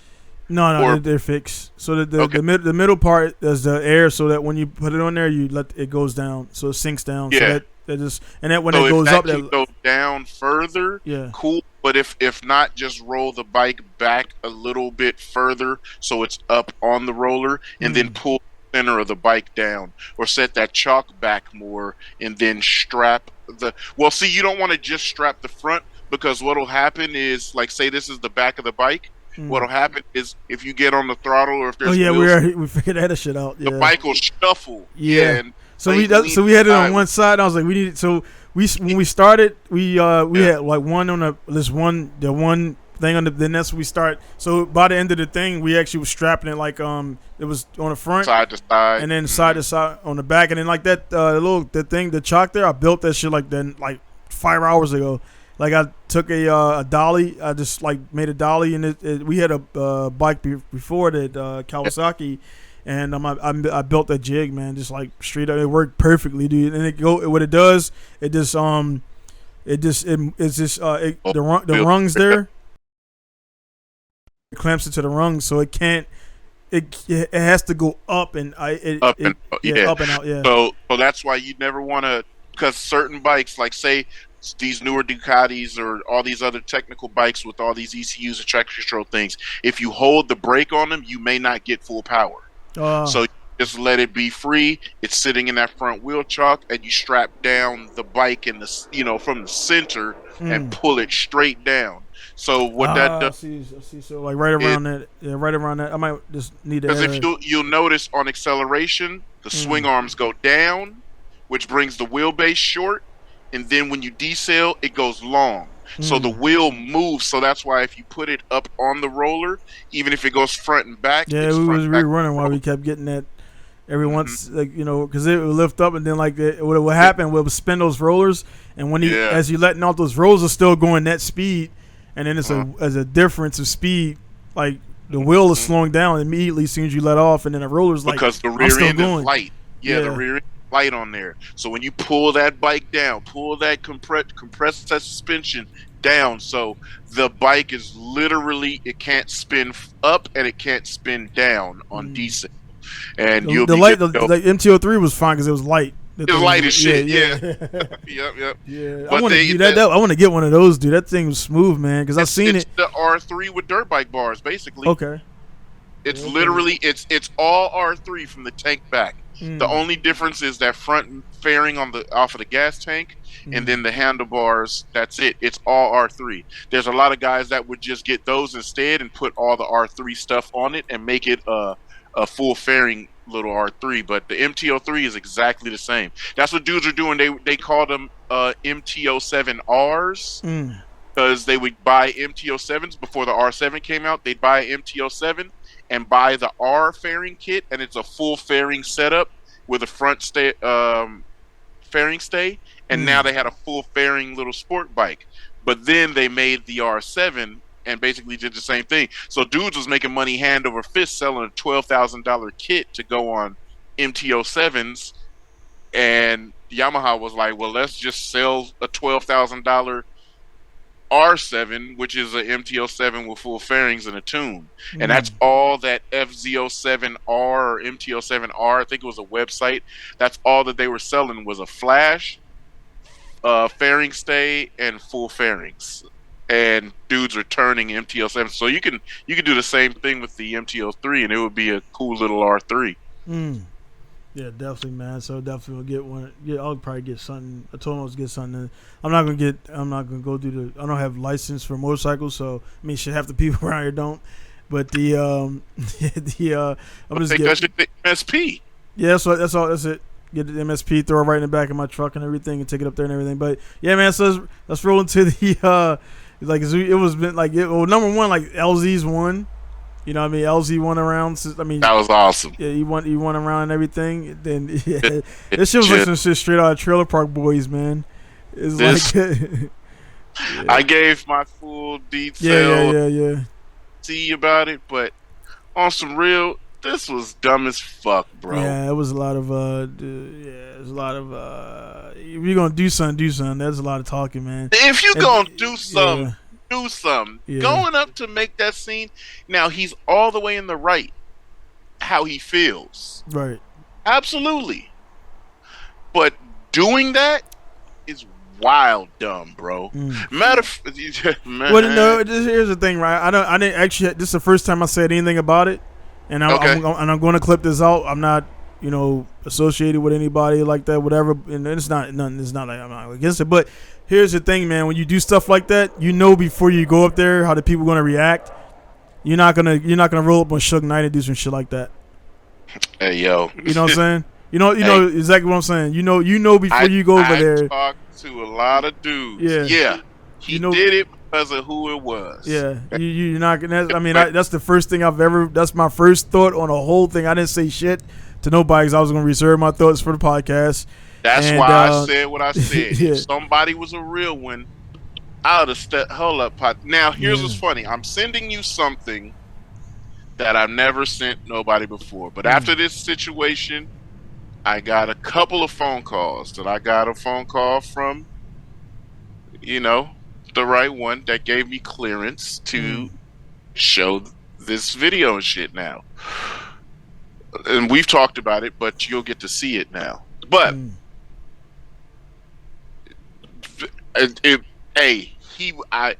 what I was told was I bet money he wouldn't have did that shit to us, and it's a goddamn fact. The problem with what happened there is everybody stood by and let him do it.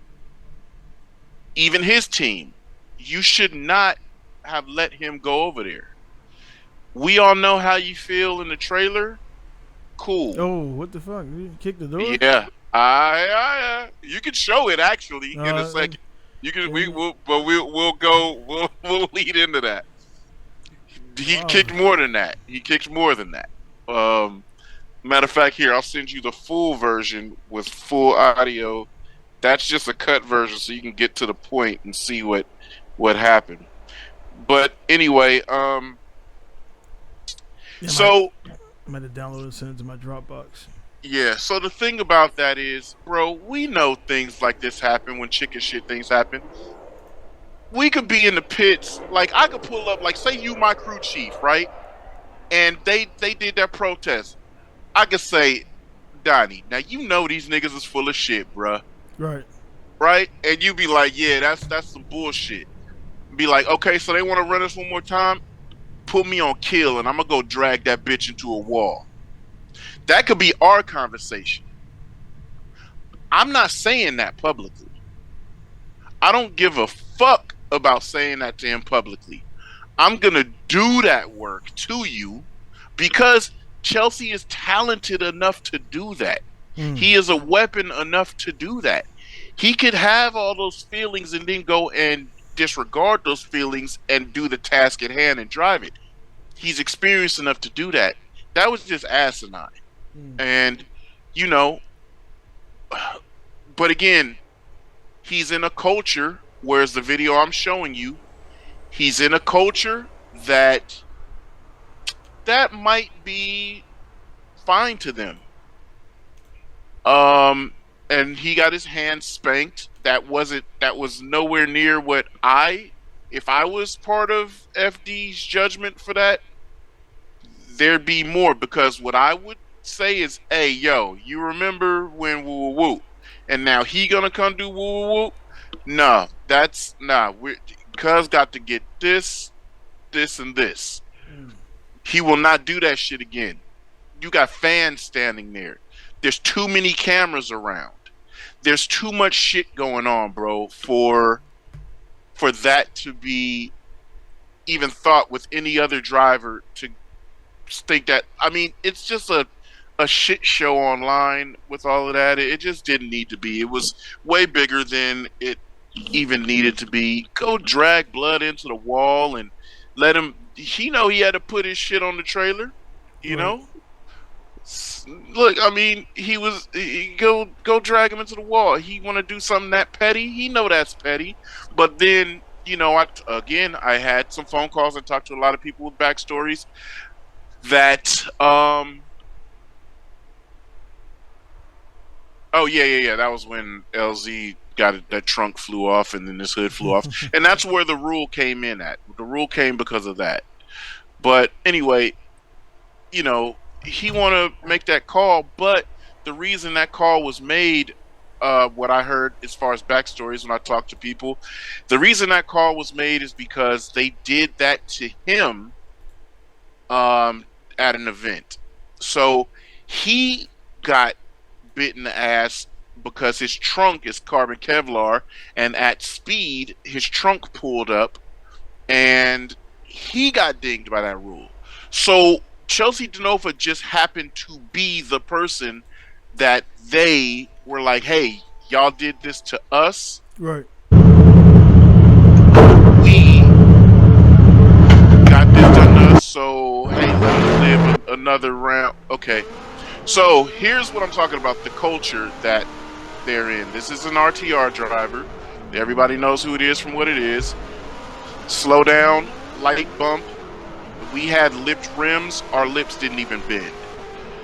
So they're driving, and they're still driving. And as I'm in the tower, I'm inspecting the car as they go by. I looked at the passenger side rim.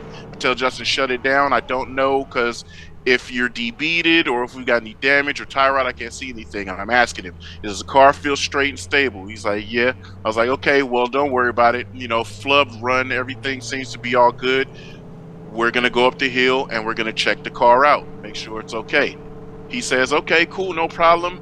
We don't think nothing of it. Now, this had been a thing that's been going on for 2 seasons. Now, as we're pulling up the hill, I'm talking to our guys. Hey, passenger side front impact. Doesn't look like a big deal. Check it out. Check tie rods. Check out a few things to make sure we're good to go. Blah, blah, blah. This is our radio transmission. As you look up ahead, look at this. Kicks the front of the fucking car, comes cussing him out, you bitch motherfucker, this, that, the third, blah, blah, blah, blah, blah. This how you want to do, you little bitch? You want to hit people, you little bitch? Blah, blah, blah. Kicks the fuck out the door. Bruh, off of a little touch like that, there's no damage on your shit? Justin's trying to get active, and it's so comedic that he's trying to get out of all his gear and go fight, but everybody ran down, grabbed him, and everybody held him back. I personally would have let them have at it, because it's up the hill. The fans couldn't see that. That dude just did that shit to us up the hill in front of everybody. Now, This is what it's just FD. I'm radioing. Hey, what's the issue? Do we have it? Now I don't know this happened. I'm radioing. Let me know what's going on. Are we getting back in line? Because I want you to chase so and so. And I'm radio dead, radio silence. Hey, what's up? Hey, come in. Hey. Then they're like, yo, we got an issue up here. Go to the pits.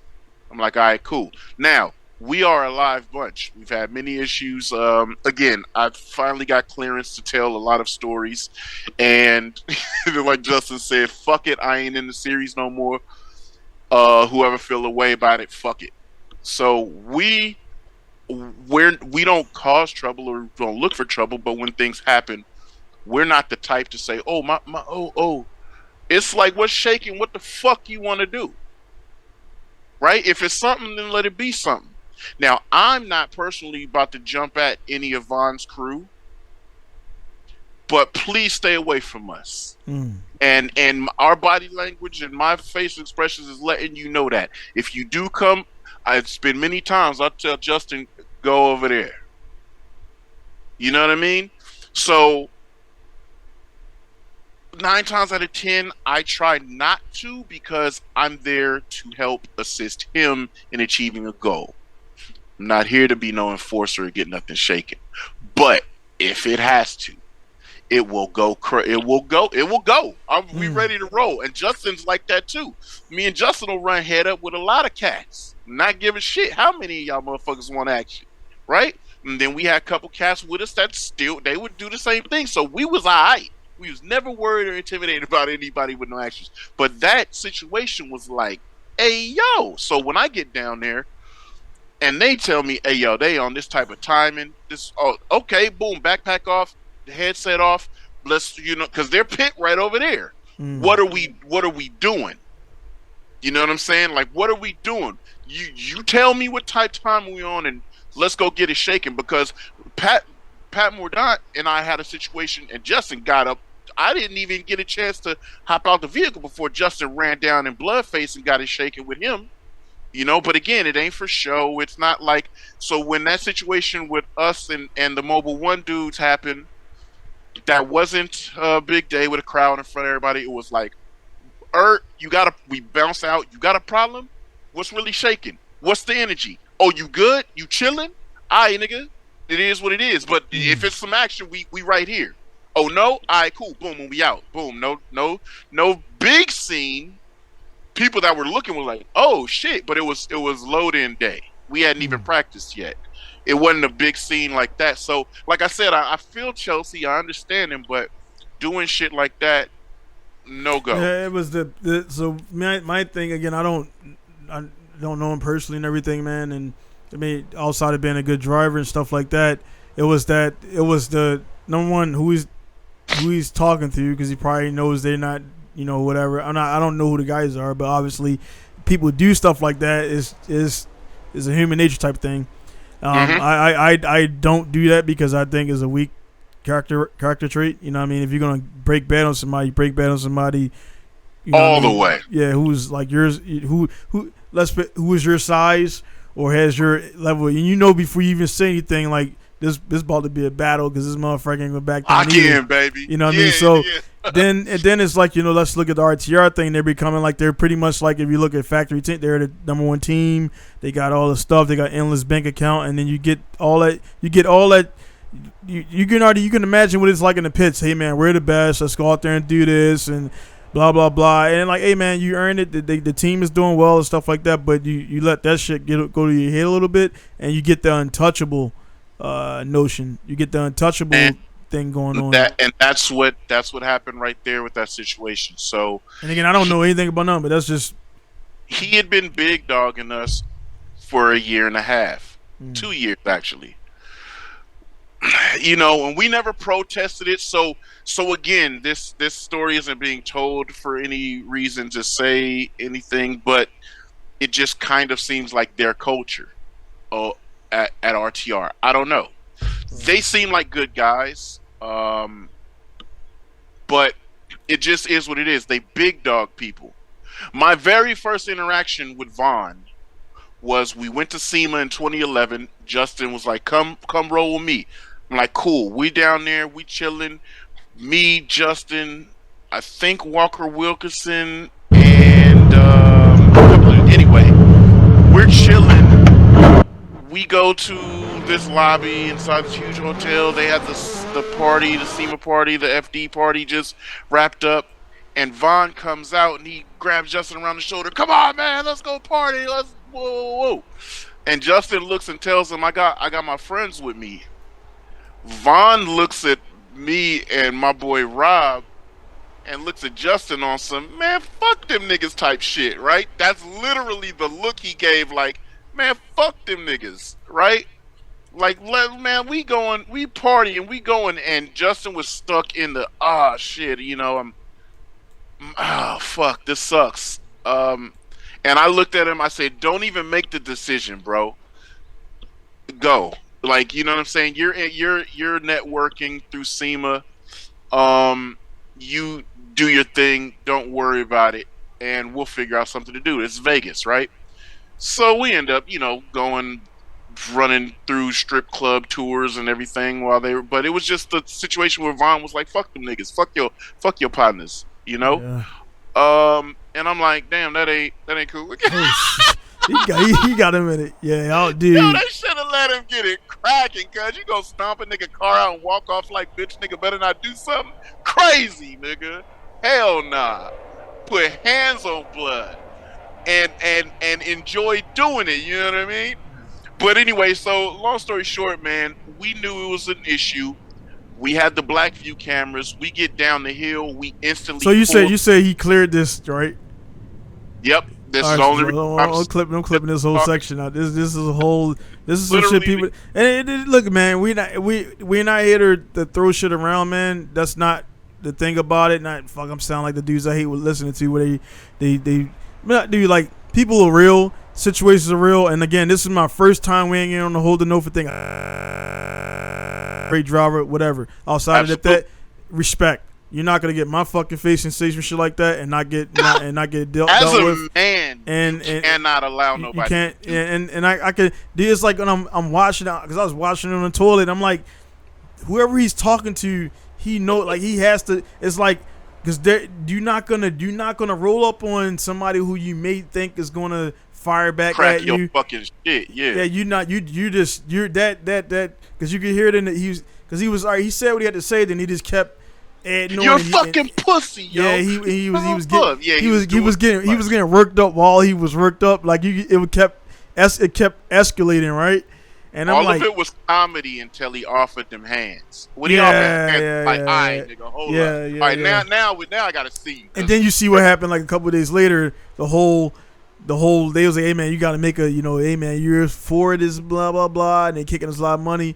You gotta go ahead and make that speculation. Allegedly, we don't know, but we can only assume. Yeah, because off of this situation. Now, the only reason that this is even being shown is because what a lot of people think that FD is vanilla. They think that FD, this Denofa thing is the biggest thing since sliced bread. Nah, nigga, this is just the only thing that y'all got to see. Right. Right. This is we could run through some stories. You know. Yeah. But this one is just telling y'all and showing you this shit. There's things that happen. There's people it's egos and money online, man. It's egos, money. Yeah, it's competition, right? Because again, Von's a great dude, probably one of the better ambassadors of this sport. Period. The guy's presence. If you watch his journey from a tech nerd driving an S13. And I told you our correlation. We related. We were the same graphic sponsor. Yeah, just crushing crab legs and beer and just being a good old American boy, almost like a Jackass character, to now being like a spokesman, a very well-spoken, well-put-together dude. He lives pretty solid too. So this is just showing you in competition, and when things are high in the moment, shit happens. And when shit happens, either the boys go play or the boys don't. This is a situation that we knew, hey, we ran down, got the footage off, put it on the computer real quick, put it back in. Because FD came down on us like the fucking CIA, took all our camera shit, got that footage, kept it to themselves. Nobody said nothing. But I had it on my phone, and I go back up to the spotter tower. Von's spotter, now he starts asking me, hey, what happened? What happened? I'm not for games because I'm in the, y'all niggas think we some bitches or something to do something like that. And on top of that, Atlanta is the second round. Justin was super stoked on the full carbon fiber body. It's an immaculate car. We're so hype about it. And this nigga come put hands and feet on the car. It cracked the carbon, damaged the carbon, and all this shit. Not from an impact, not from us fucking up, but from you kicking it. We're not hype about that. So when this nigga up here in my ear, yo, what happened? And I'm looking at this nigga like, oh, you trying to play stupid. You know what happened, cuz. You know what happened just how I know what happened. Oh, no, they don't tell me nothing up here. You telling me you didn't just get a few text messages. This is what you telling me? Oh no, I don't know what happened. What happened, bro? So I pull my phone out and I play it. And I say, your boy don't know how to handle shit. Now I'm sitting next to the judges. Deanda and them, when I came back up there, because they know what happened, race control up there telling them, oh, we got altercation, blah, blah, blah. So everybody looks at me when that happens. Now when I'm back up there, they all kind of side-eyeing like this, right? So I don't know if they saw that I played the shit or they saw whatever, but they were looking, and now all of a sudden we're getting notification, hey, we gotta have a mediation session. We gotta come sit down. We all gotta talk. It took 2 rounds. We were in Canada before Von got points and a denomination or a money fine. You see how quickly Chelsea got his notification of a slap on the wrist, right? And he had to make a statement. But that's because the people saw it. People didn't get to see Vons like this. So just so that Formula D fans know, y'all want spicy, y'all want WWE. Yes, NASCAR does it. Yes, motorcycling does it. Yes, F1 does it. Everybody has fights and altercations. It's the same thing with FD. This shit happens. But it's not what FD as a brand would want to show. Right. Because it's still young, and they don't want you get in corporate sponsors, they're like, nah, I ain't sponsoring that shit. Imagine Ford sitting up. They don't give a shit about no Von Justin tension. They just know they got 2 Mustangs out there. Right. And now their 2 drivers are fighting. Their 2 Ford Performance drivers are actually physically fighting each other. That's not a good look. Now maybe we were small potatoes and we would have got dropped if this guy got out. Who knows? I don't know. Right? Von's the man at Ford. We don't know how it goes. But just off man shit, bruh, you not about to, you know what I'm saying, rough. Like I said, if I was Stooky's crew to inspect dudes, I would have stepped up and said, hey, stop all that fucking yelling in front of our pits. You want to holler at us, come in the trailer. And when that door closed, he would have got his ass whooped. You not coming over here with all that shit on your silent ass bike with your glasses on, my nigga. Coming here talking crazy like that.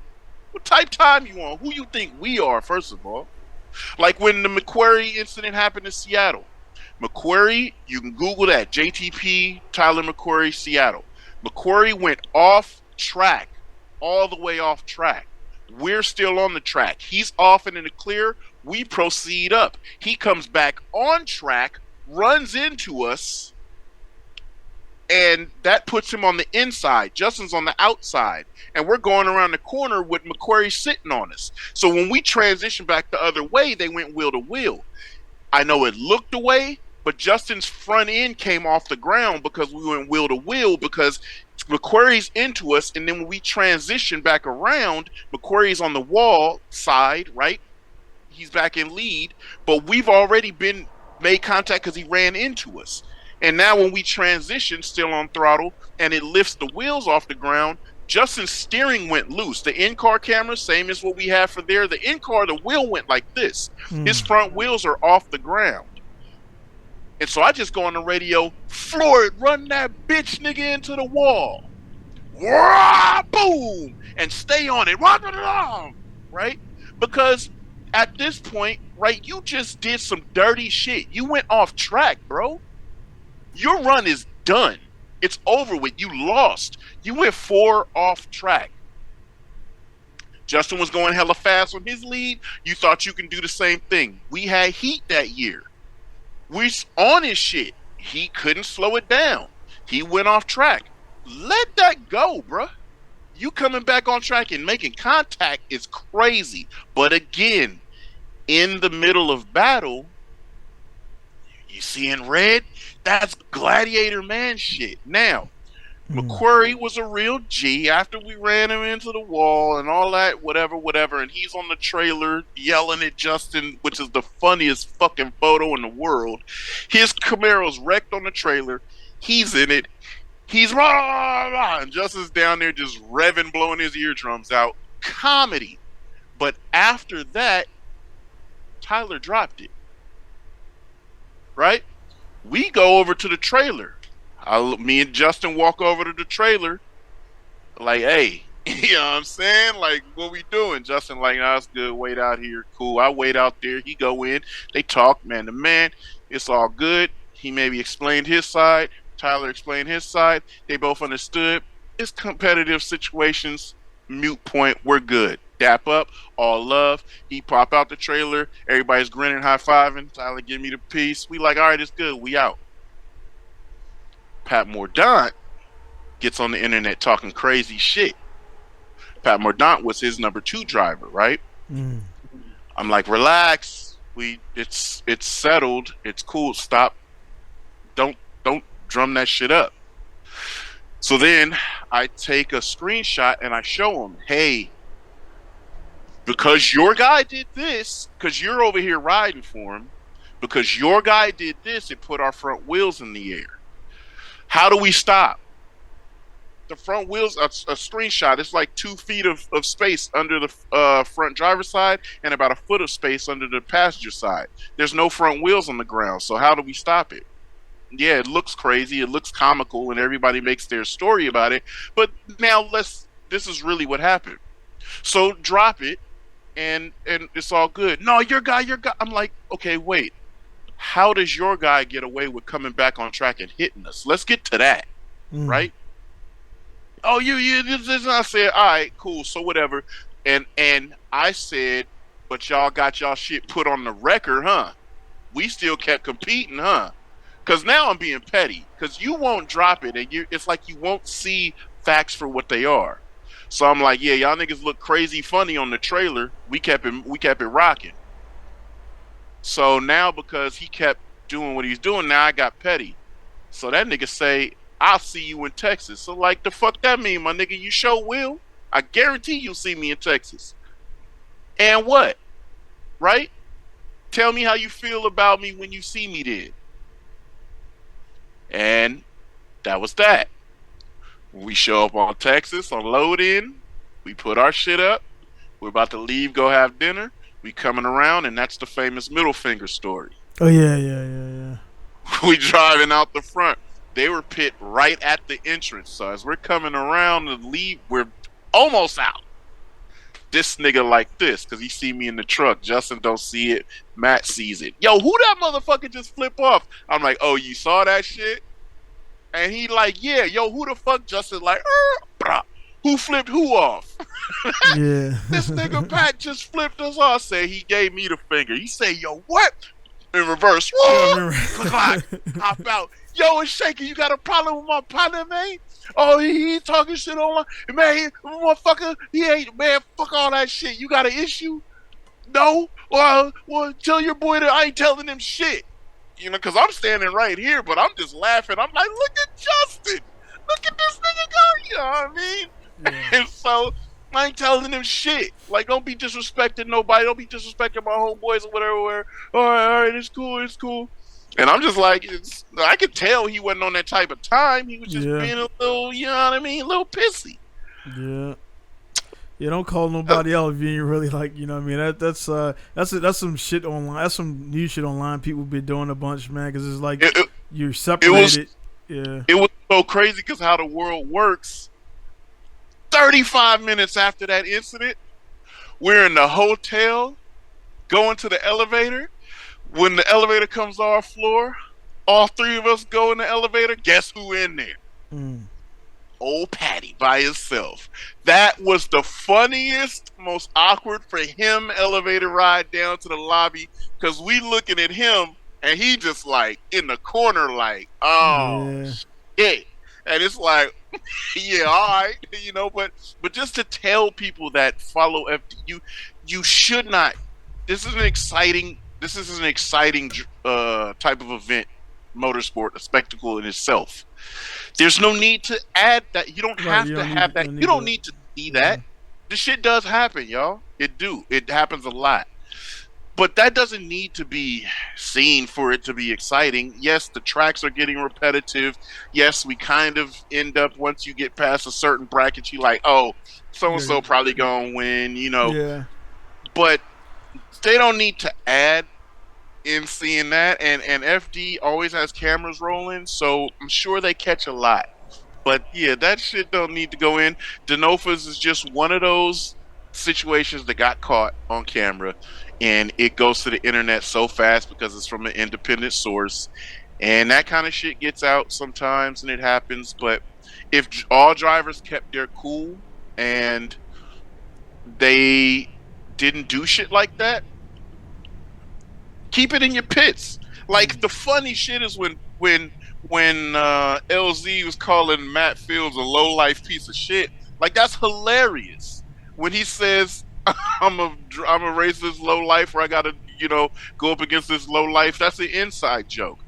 But if you're not catching it in his vlogs when he calls him a low life, you don't understand what it's from. They got an inside thing going when he was going against LZ and basically was like, yeah, LZ's just free practice. That's just a slight little jab. And then when LZ like, oh, I'm going to go against this low-life piece of shit, that's a slight jab back. And then you saw when LZ won, Matt's there, he's hugging him, he's the first congratulating him. It just let men work through their shit. The internet don't need to be, ooh, and take sides about nothing. Because man shit is man shit. If he was ready to rock, he would have walked over there with his glasses off and just went and started firing on niggas. But again, that call wasn't required for that action. You know what I mean? Stookie know that wasn't the way to go. You know? They just his girl made the call because it was like, hey, y'all did this to us in this round. So it just happened to be Denofa. And so we doing it to y'all in this round. And there's a lot of protest calls that get made behind the scenes that turn a lot of one more times. And when it gets done back to certain people, they don't like it. So shit just is. So that's how the Denofa thing. Yeah. I'll just be like, hey, I like it. I like the spicy activity, but in all fairness, because I know what the rule books require, that sportsmanship shit, I knew instantly, hey, that sportsmanship rule is going to get his ass for that. And if they don't, they hypocrites. Yeah. Yeah, because you can clearly see, man, like, and that's when you get into, like, any competition, things like that, you got sponsors. You see it all the time, man. Like, they'll hype up certain things because, you know, that's the person who's providing the most. It's like, when it comes to business, man, like, you're going to favor whatever makes you the most money. That's just absolutely. That's just that's. I mean, I'm a business guy, man, and like if a dude's coming at me and you know I got one guy spending $5,000 and another guy trying to spend $200, I'm gonna go with the $5,000, man. Like it just makes sense. I'm gonna make more money. That's just the way it rolls. And I don't make for me personally, I don't make it. I make it very clear. Like, hey, man, I'm working with whoever's ready to work. If you ain't ready, if you're just thinking about it, you got to get back to me when you're ready to go, man. Like, I don't get into your finances and none of that stuff, but you got to get back to me when you're ready to go. But yeah, man, for me, with the whole, like I said, the whole situation. We'll drop it, man. After this is just you're starting to see, and that's where it kind of irritates me a little bit. You're starting to see like the whole privileged. I can do what I want and say what I want because we are this and we are that. Like, nah, dude, you're all the same. Stuff like that. You guys just got a little bit more, programs a little bit more polished and again, they work. It's not like they didn't get it for no reason. They got good results. Title sponsor and stuff like that. But the yeah, man, like it's I for me, just all right, you shared the story about JR and everything and how he kind of like JTP was going to hang out and he's fuck these dudes or whatever, kind of like the vibe. That is stuff like that. It's the case. You know what I mean? And it's one of those things where I was just talking to somebody the other day, and I told the guy straight up because he was saying it seems like, because I got one of my guys here at my shop now. Just got his car started last night. He's having issues with the car getting it running, and 2 months ago he brought it here, and I was like, and then he's been working with the Salmon guy or whatever, right? He's been crewing for him, right? So I'm like, dude, you got your own car to get up, but you're taking the time off to go help some other guy out, and blah blah blah, and XYZ, and then somebody and whatever situation that transpired, his car is still here, and then it took me a 45. It literally sat here for 2 months, 45 minutes of me touching it. It worked. It runs now.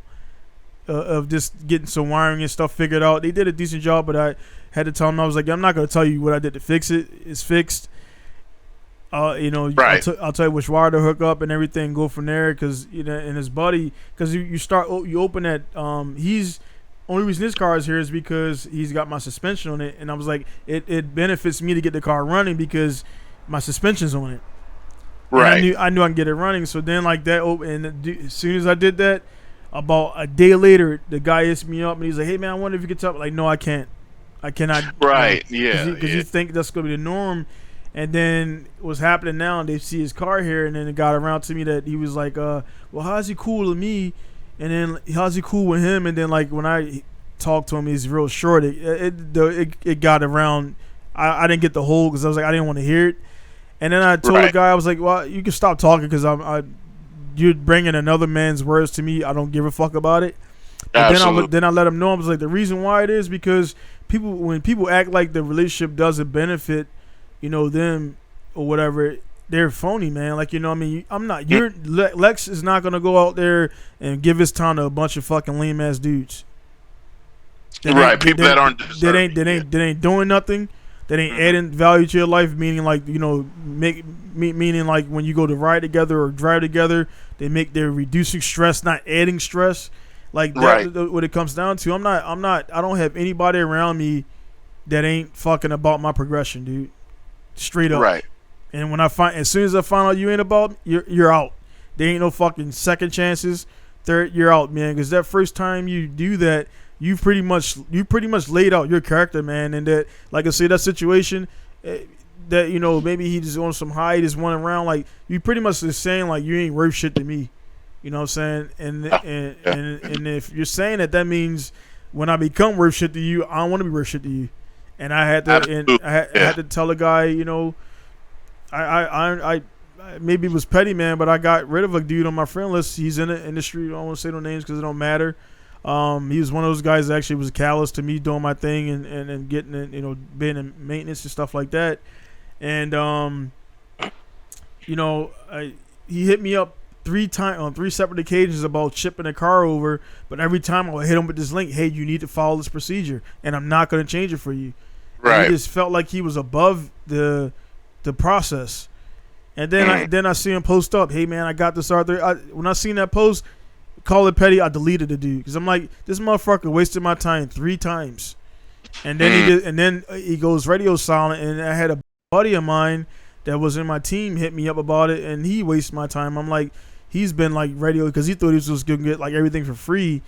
Right. And I'm like, dude, so essentially you're doing nothing for me, and you want the max, you want the most from me, and you're offering nothing to my life. You don't share my shit. You ain't buying my products. You ain't doing nothing. You ain't buy a sticker. You ain't buy a shirt, and now you want me to give you 80% off of some shit. You know what I'm saying? Like that shit. Man, so now I'm like, I deleted him, man. So I'm like, man, fuck that. That's not cool. That's not cool at all. And you can buy a car from whoever you want to buy a car from, but when you bug me 3, 4, 5 fucking times, and then like you go with somebody else because maybe he did it like because this guy and I told this guy about himself too. Like you guys are this group of dudes here in Japan making this kumbaya we friends shit, and you're fucking up the movements, because now when I don't do that Facebook shit, now they thinking I'm difficult to deal with. Like, you're losing me money because you're doing shit improperly. Like, I don't fucking run business by Facebook. I promote there, but email is where I do it. We say, oh man, you know, I feel like emails is cold. I'm like, I ask you to fax me, but there's nothing about Facebook doing with a casual. Yeah.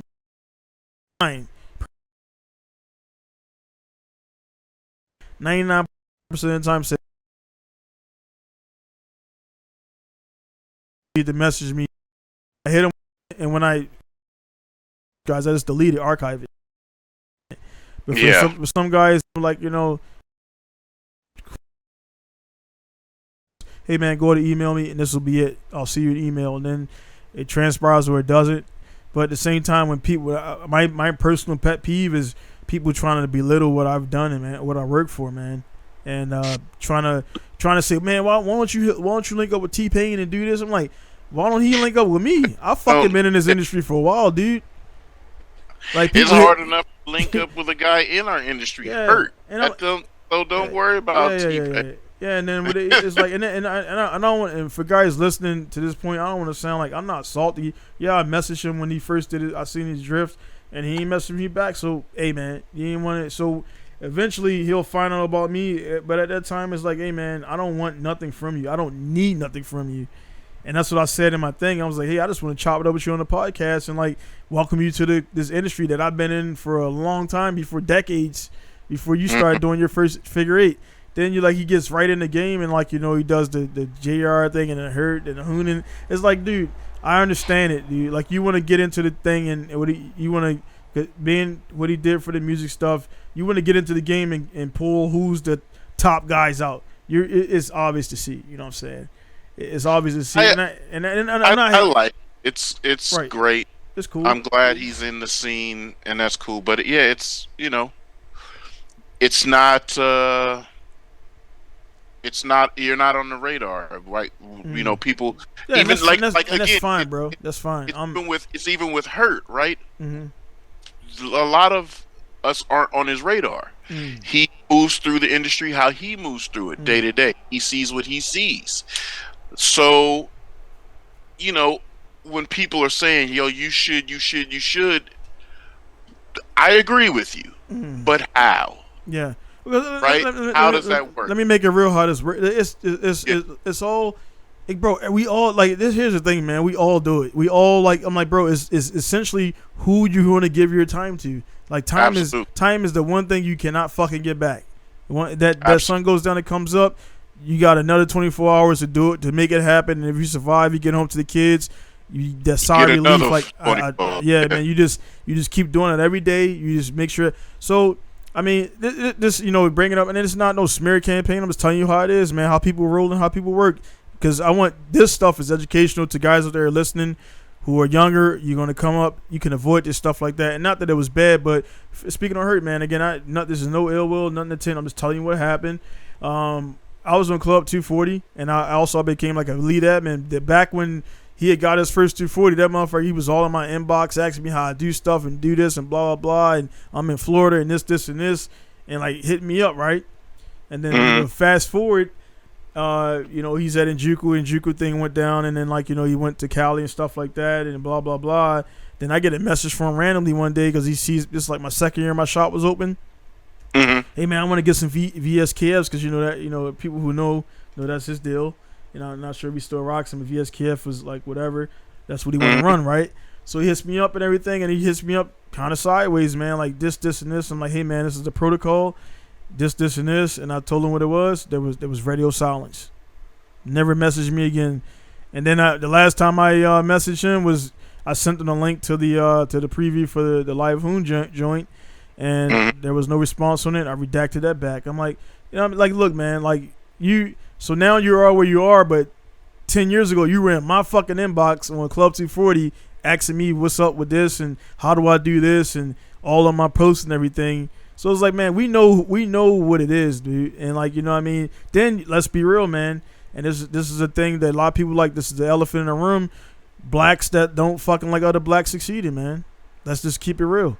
So I mean, and it's not. I'm not looking down on him and this stuff like that. But it's like when you get to a certain point, even if you don't want to put that out there, you're doing it. You do it. You know what I'm saying? So it's a thing like that. And I'm over here doing my thing in Japan. I'm the only fucking American on mainland running my business. I happen to be fucking black. So it's like, what is there not the champion about it? And when you do that, it's just like you're just acknowledging who you are, what it's about, and everything. Like there's no way that my name may come up in their conversations about like, oh, there's a black dude in Japan that's a pro level drifter.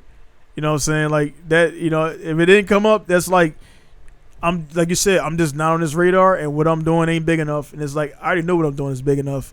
I don't need another dude to validate that. And so the people who are listening to this, watching it, whatever, this is not no knock at it. This is just keeping it real. And this is just an example of what have you done for me lately type of culture, man. That's a real thing. And when you get around it a lot, T-Pain and all these guys has lost millions of dollars, dude. Like he's lost more money than people will make in their life. You know what I'm saying? That's a different. It changes you. And you know what I mean, and it's nothing. I haven't lost millions of dollars, so you know what I mean. But I've been in Iraq and I fought in 3 wars. You know what I'm saying? So there's a lot of there's a lot of things that you know what I mean. There's a lot of things that we all been through that some of us will never experience that other people will. I didn't experience like you. I didn't experience getting uprooted and going to East Coast, living in Georgia, and then going back there and like, there was, reasons for that happening, you know what I'm saying? And, I mean, it is what it is, man. But this is not, I'm not sour. I know you ain't sour. We just stating what it is. Yeah, me, my philosophy on this is just like, I think that everybody's got their own path. Paths may cross, paths may come really close to intersecting, but not. And I'm okay with all of that. Right. And I don't expect, think, or feel entitled that I should be in anybody's space, right? I work hard for my own space, my own motion, my own groove. If my name gets brought up in certain things, I'm humbled. Thank you. If it doesn't, that's fine. If I want it to be brought up in those places, I need to work harder if I'm able to. So, again, like I kind of had the same thing. Like, when I very first saw T-Pain getting into drifting years ago, I was working doing the beer delivery shit, and I messaged him like, probably a million other drift nerds messaged him like, hey, yo, glad you're into drifting. If you ever come around this way, blah, blah, blah, come by FD Atlanta. I'm around, blah, blah, blah, whatever. But it doesn't get seen, whatever, because it's, again, even going back to the fact that he said he didn't know how to use his requested inbox. All of these things could be reasons why things don't happen. None of these things are what I care about. I don't, you know what I'm saying? Because I could care, bro, I don't hold no malice towards nobody in their emotion. And I feel blessed when people do think of me and say, hey, yo, because I'm literally the type of dude that just off of GP, if I think of somebody, I hit, oh, how you doing? if I come across them and they tell me, "Oh yeah, I this and that, whatever, whatever," I talk. It's the same reason why I've explained why I answer every DM, and I go in, and even if I go in and I look in the DM in the all requests and the hidden request, and I might come through 3 to 5 days late, but hey, what's up? My bad, didn't see this message. Boom, boom. Now, depending on what type time you're on, may not respond again after that, but you know what I'm saying. But again, I am not a multi-platinum selling artist that's running businesses, so I don't know how his day goes. So it's those things where I don't care. But he's in proper hands. I personally think Von's a great dude.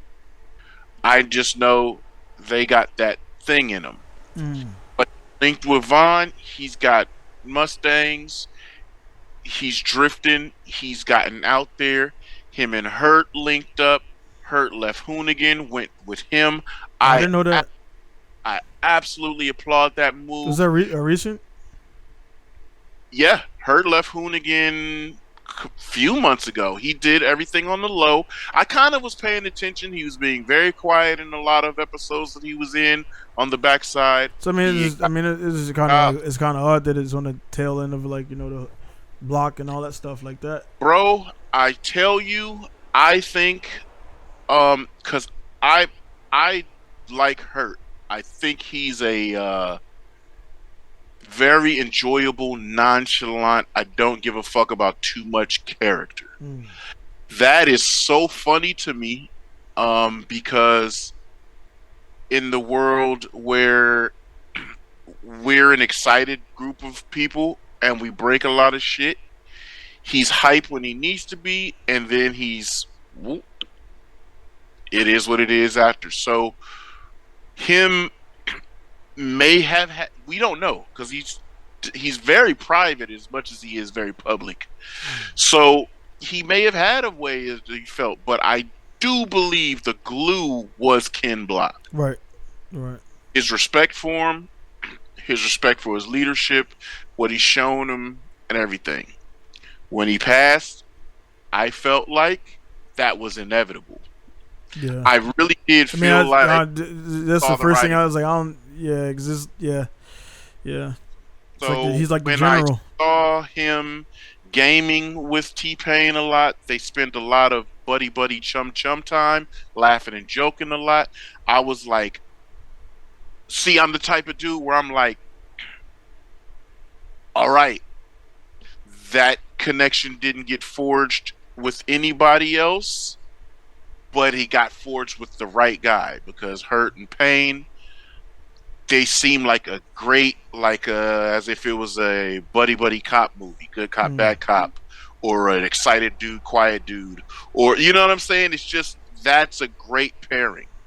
When you see T-Pain talk shit like, yo, I want an FC, and I'm about to build an even better one than Hurts, because nigga, I got money, and I spend money crazy.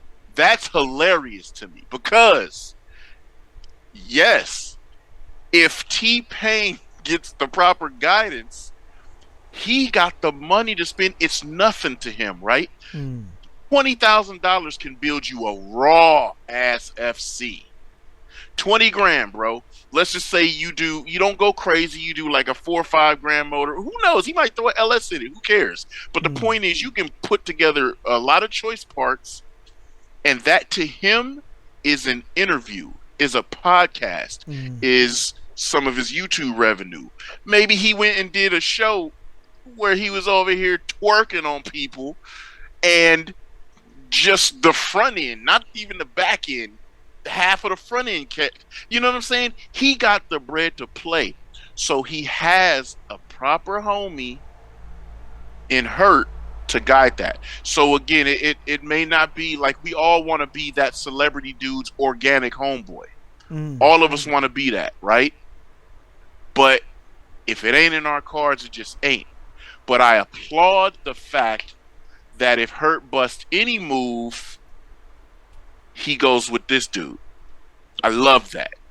And then, as a black man, to see Hurt standing with another black man doing this card thing, maybe T-Pain and his celebrity and his money does not get taken advantage of by someone else. That won't happen again because Hurt's there.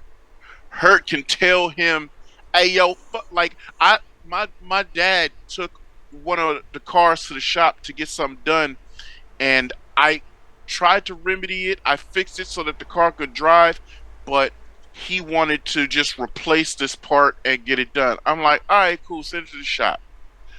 I should have, because I just got off of work. It was hot to the bitch. I'm tired and everything, so I got under there and did everything I need to do, but I just did not remove the AC compressor from this fucking 2J, because I'm like, bruh, it died, it seized. So the belt's burnt, left my wife stranded. Single belt, single SERP. Yeah. So leave my wife stranded and shit. I had to figure out boo boo boo. We get the vehicle there. I get off work. I leave work early. I go bust down in the hot sun because it's been hot to the bitch out here, right? And I'm like, all right, cool. And I'm doing other shit, and I'm like, damn, I need a pulley puller because I'm just running a short Audi belt from the V6. It runs the perfect length to bypass that AC condenser. And I'm like, damn, we could drive it, but it was slightly rubbing on that pulley. So I'm like, I should have went and got a pulley puller, took that motherfucker off. But Pop's like, I'm gonna take it to the shop. Man, nigga, and I paid for this.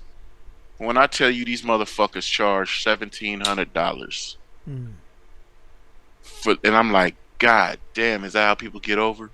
And I'm like, never fucking again, Pops. Nope. And now I'm like, okay, I don't give a fuck if I'm tired or off work or sweaty or just want to go home or I don't feel like doing all this. $1,700 for what? Nigga, exactly, to replace the compressor, the AC compressor. That's the easiest fucking, like... Nigga, tell me about it. It's like the belt is one belt and you hold it back with a 14 millimeter and go like this. But to remove the AC compressor, went on, right? Yeah. So I'm just like, but that's the thing. So now T-Pain has that protection like that. Yeah, because that whole GMG thing, man. I've seen that from the mall. I've seen that from the mall. I've seen that from like, that was just. But when we get people like that in our culture, right? Because think of every rapper that claims they in the cars. We in the cars. We know they just got some weird ass, greedy ass shop that's doing this. That's like, yo, I can hook up your Lambo. I could this and that. And that's why they come with ugly wheels, stupid ugly wrap, and exhaust. And they swear they shit is lit. But real car dudes, man, he's into like Carlos Miller. Carlos Miller is the type of dude that he's all of his old schools. He got 70 plus old schools.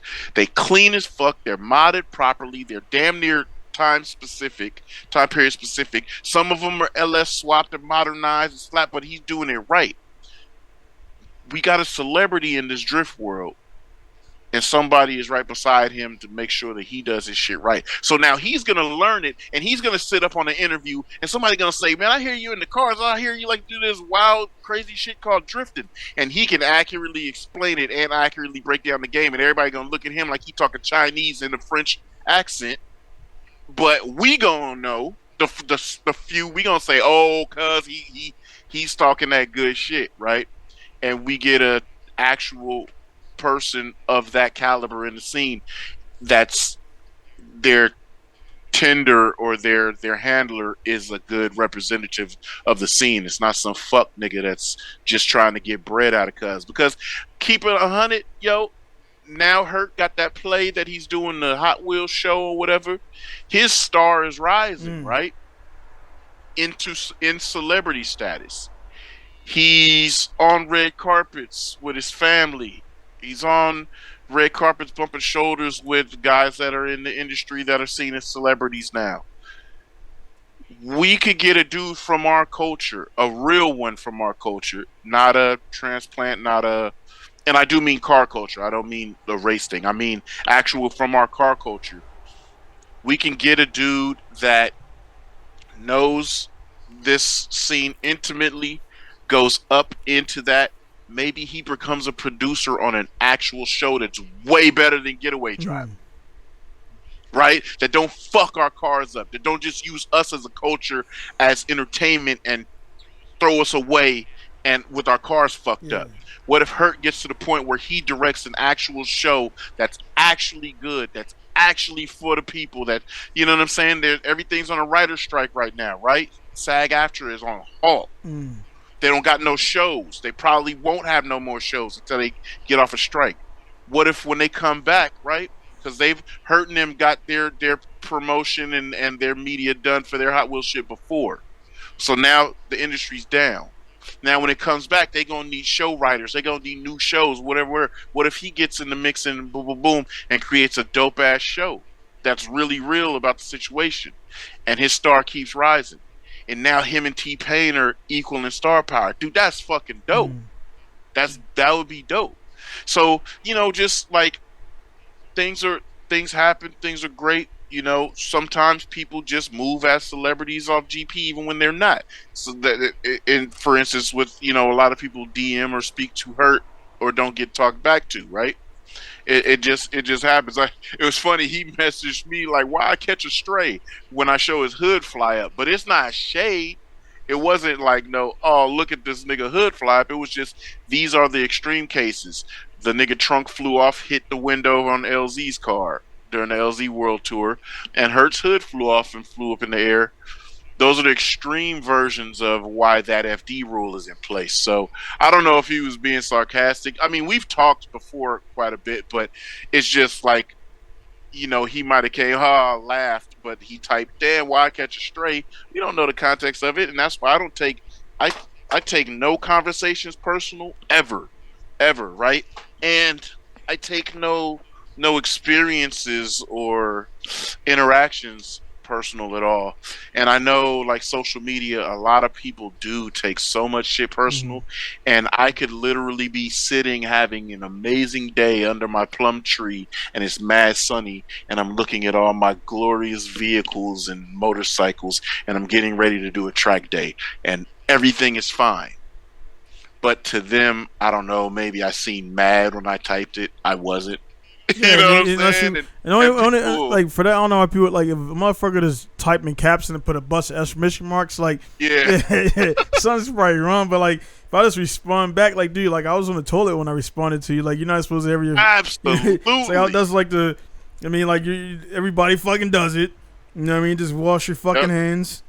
But it's like, man, a lot of interactions. If I post anything, I'm like, I'll put a hashtag toilet talk or some shit like that, because it's like, I'm on a toilet, and like, other than that, I wouldn't even be on this post. Like, I didn't see your when you asked about the power and everything until like this morning and everything, and I just don't, like, not that I don't go in there, it's just I was, you know, I just didn't click on it and stuff like that, and then right, yeah. But again, there would never be in a million years I think you're ignoring me. Never in a million fucking years. That's why I had the sheet right, because I put the sheet up here. I just know, hey, my man's is busy. And it's the same thing like when I've ever messaged Hurt about anything and get no response. So, hey, my man's is busy. But then, like, when he sees me in person, it's love. Or if he needs something and he texts me or asks me something, it's all right, cool. But I know, like, you guys, like, I'm just a normal day-to-day. I go to work, I come home, and that's my day in and day out. And I know a lot of people that, because I'm active on social media from 4 a.m. my time to 7 a.m. before I go to my accounts or whatever, I might interact and post a lot. And East Coast people, to them, their day's already started. It's like 9, 10 o'clock to them. The sun ain't even up over here. And then I go to work and do my thing, and I've had people like really act away, like you too good to. No, not that's far. That's the purpose. I'm just busy working, and then when I get off, then I get back. You know, I get back in the mix. So I know you that runs a business that is constantly busy through the day, and then after those are customers. With that, man, too, like, it's one of those things, man, where it is a problem. Like, I Bro, like everybody say, like, oh, man, you hear some music, man. I want to go live back in the 50s, or as a black person, you gotta be careful with that shit. You don't want to go back. Absolutely. He's like, no, like, motherfucker. I want to know. I want to know what it's like to live back in 1800s. Like, huh? And get. Hey, they think they finna go back to the 50s and wear some clean suits motherfucker. And drive some 58 Bel Airs, and they land in the middle of a water hose, blowing their teeth out, and dogs ripping their flesh. You know what I'm saying? Yeah. No, this is the best time, like the current time that you're alive. Absolutely. Is about, like, we got, like, I was tripping off the other day, man. Like, the dyno thing, like, there's literally Wi-Fi, HDMI. Like, when I got my dyno thing, remember back in the day, you got to run a fucking long ass 30-foot cable. Now, like, my whole goddamn shop, from any point in my garage, I can print some shit from the back of my fucking. I could be in the back of my with a router, with a Wi-Fi extender. I could be in the back of my fucking lot, and then, like, look up a VIN number, type that shit in, and print it out. By the time I go in, the thing is already waiting for me in the printer. You know what I'm saying? Like, Blood. It's just Be at the track and say, "Yo, my car's running funny." Plug in an OBD port. I call you, and you can fucking team view. Yep. Flash me.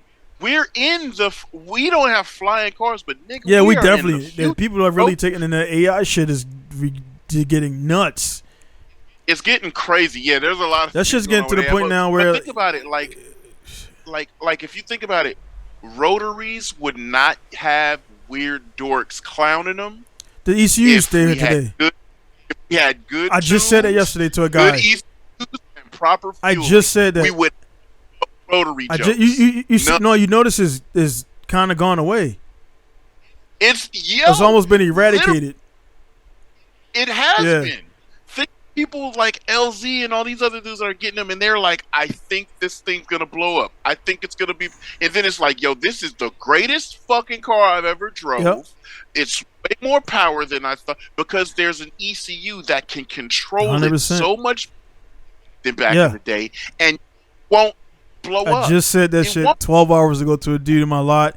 I was saying, like, I think the guy's Casey from Adaptronic went over to Haltech, which was like the school. Like, hey man, this dude's our competition.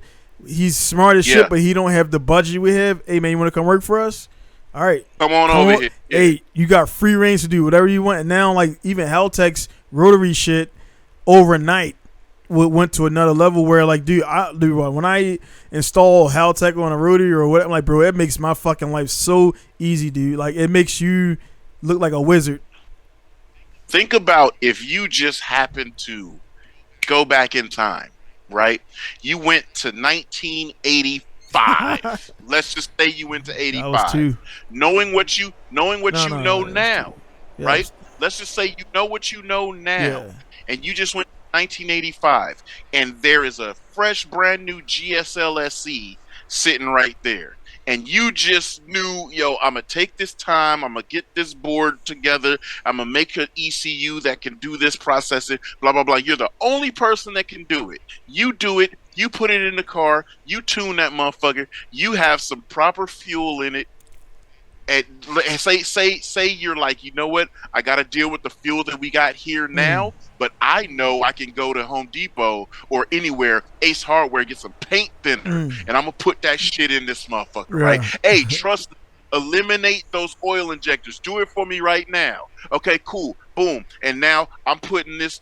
Imagine you go out and your race car, your fuel injected rotary GSLSC, fresh off of Mazda's showroom floor, goes and fucking puts down like 220 some horsepower and just is running spot on, perfect, no misses, no weird shit, while everybody's standing there scratching their head like, it runs cool. All right, cool. And let's say Mazda, hey, how did you? And you get pulled over there to the 20B team, working with the world famous that white and blue, RX-7 that ran in, that got kicked out of fucking IMSA, and you just started the legend of rotaries that were reliable. The whole world would fucking have changed, right? But these are things that we get to know in the future now and look back at it and be like, they didn't have their shit together. That's really the only reason why. And then you got a bunch of fucking dorks that like to sit on and bring rotary memes. It's like, I don't even respond to them no more because they're all false. You know what I mean? I had a nigga at the track go ask me. I pulled up. Is that an original rotary in that? I said, yeah. And he said, how many miles is on it? I'm like, I actually have no idea. I don't look on my track RX-8. I'm like, I don't look at that. All I look at is temperatures and check oil or check, fluid levels. He's like, oh yeah, it can't have more than 160 miles on it, or it can't have more than 60,000 miles or 70,000 miles on it. I was like, why you say that? He's like, because it would have blew up. Yeah. I was like, oh, oh, you're on that type of time. Oh, you're into some dumb shit. Yeah, yeah. I mean, and the thing is, like, because it is weird, because like it's most RX-7s that are purchased by the guys here is like 60.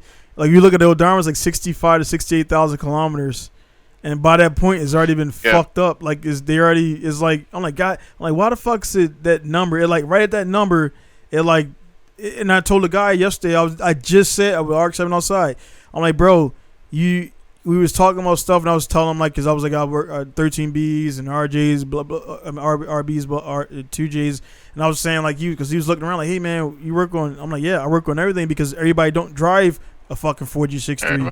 Everybody don't have RB26. Those shops like that was a period, and people still try to do it today, and I'm like, I don't know how they running the business off that, trying to do only one thing. I mean, unless you got a lot of that one thing in that area. But I was telling him, like, dude, like, I was like, that you don't. He was like, yeah, he was kind of an older cat, and he's like, yeah, I actually don't see too many memes now, and I don't see too many just because you got Link, you got Helltech, you got ECU Master, you got all this new shit, and also I told him too, I was like, bro, I got a Helltech, I got some Helltech display models at my table. I'm like, bro, this is it, like, this is the pinnacle of. I mean, there's literally nothing that we can really. I mean, outside doing some experimental dumb shit, we have Wi-Fi. I can literally turn your fucking mobile data on your phone, get on TeamView, and I can tune your shit from my toilet, dude. Absolutely, live. Taking a hot demon live. I can live tune your shit, and I said this joke. I'm like, dude, I can live tune your shit over Wi-Fi, over the fucking ocean, somewhere it would take me 16 hours to fly to you. Instantly, right now. Absolutely. Right now. Only thing you gotta do for me is get a wideband installed and activated. That way I can see your AFRs. That's it. We're in the future of this shit. It's not gonna get better. Nobody could have believed. Yeah, it's only gonna go electric. Yeah, and that's exactly what I said. I'm like, bro, the only thing I told him, I was like, dude, the only thing above what we're doing right now is like, electric, and then they come with their own computers and shit. So I'm like, bro, like, far as the two, like, I mean, what else? What are you gonna have? Anti-lag for anti-lag? Like, the shit is now everybody has access to Motec. Well, kind of going back a little bit. The shit that we're seeing now from Helltech Link, that's the stuff that the select few that had the money to get a Motec. That had that bread, yeah. That shit was like off the Magnum Morelli, right. Magnum Morelli, and all that. Motec and all that was real. And even now, when you compare that Motec, now you compare the new shit to Motec. Now Motec is like kind of age. You know what I'm saying? Like, even when you look at it, and bro, think of it like this: that weird Corvette with all that aero, that twin turbo Corvette, that thing laps road America faster than a lot of ALMS cars. It's a fucking road car with just standard off the shelf shit. What? What? Dude. You know what I'm saying? We're in the best era of time, and it sucks that it's going down from here. And then there was mismanagement of it. Prices are way out on cars to even that make shit's gone, the bro. example that I don't even follow it. I don't even. It's like you can't even. When we got in the game, like, they were already like out and everything, and then they were still obtainable. Now it's like, honestly, I don't even follow new shit, like, because I'm like, bro, it's not that I can sell some stuff and buy one, but I have no interest in it, because it's not like when you roll up at a FC meet and you got fucking 80 FCs. That ain't ever going to happen with R35s and maybe it's a handful of it's like upper class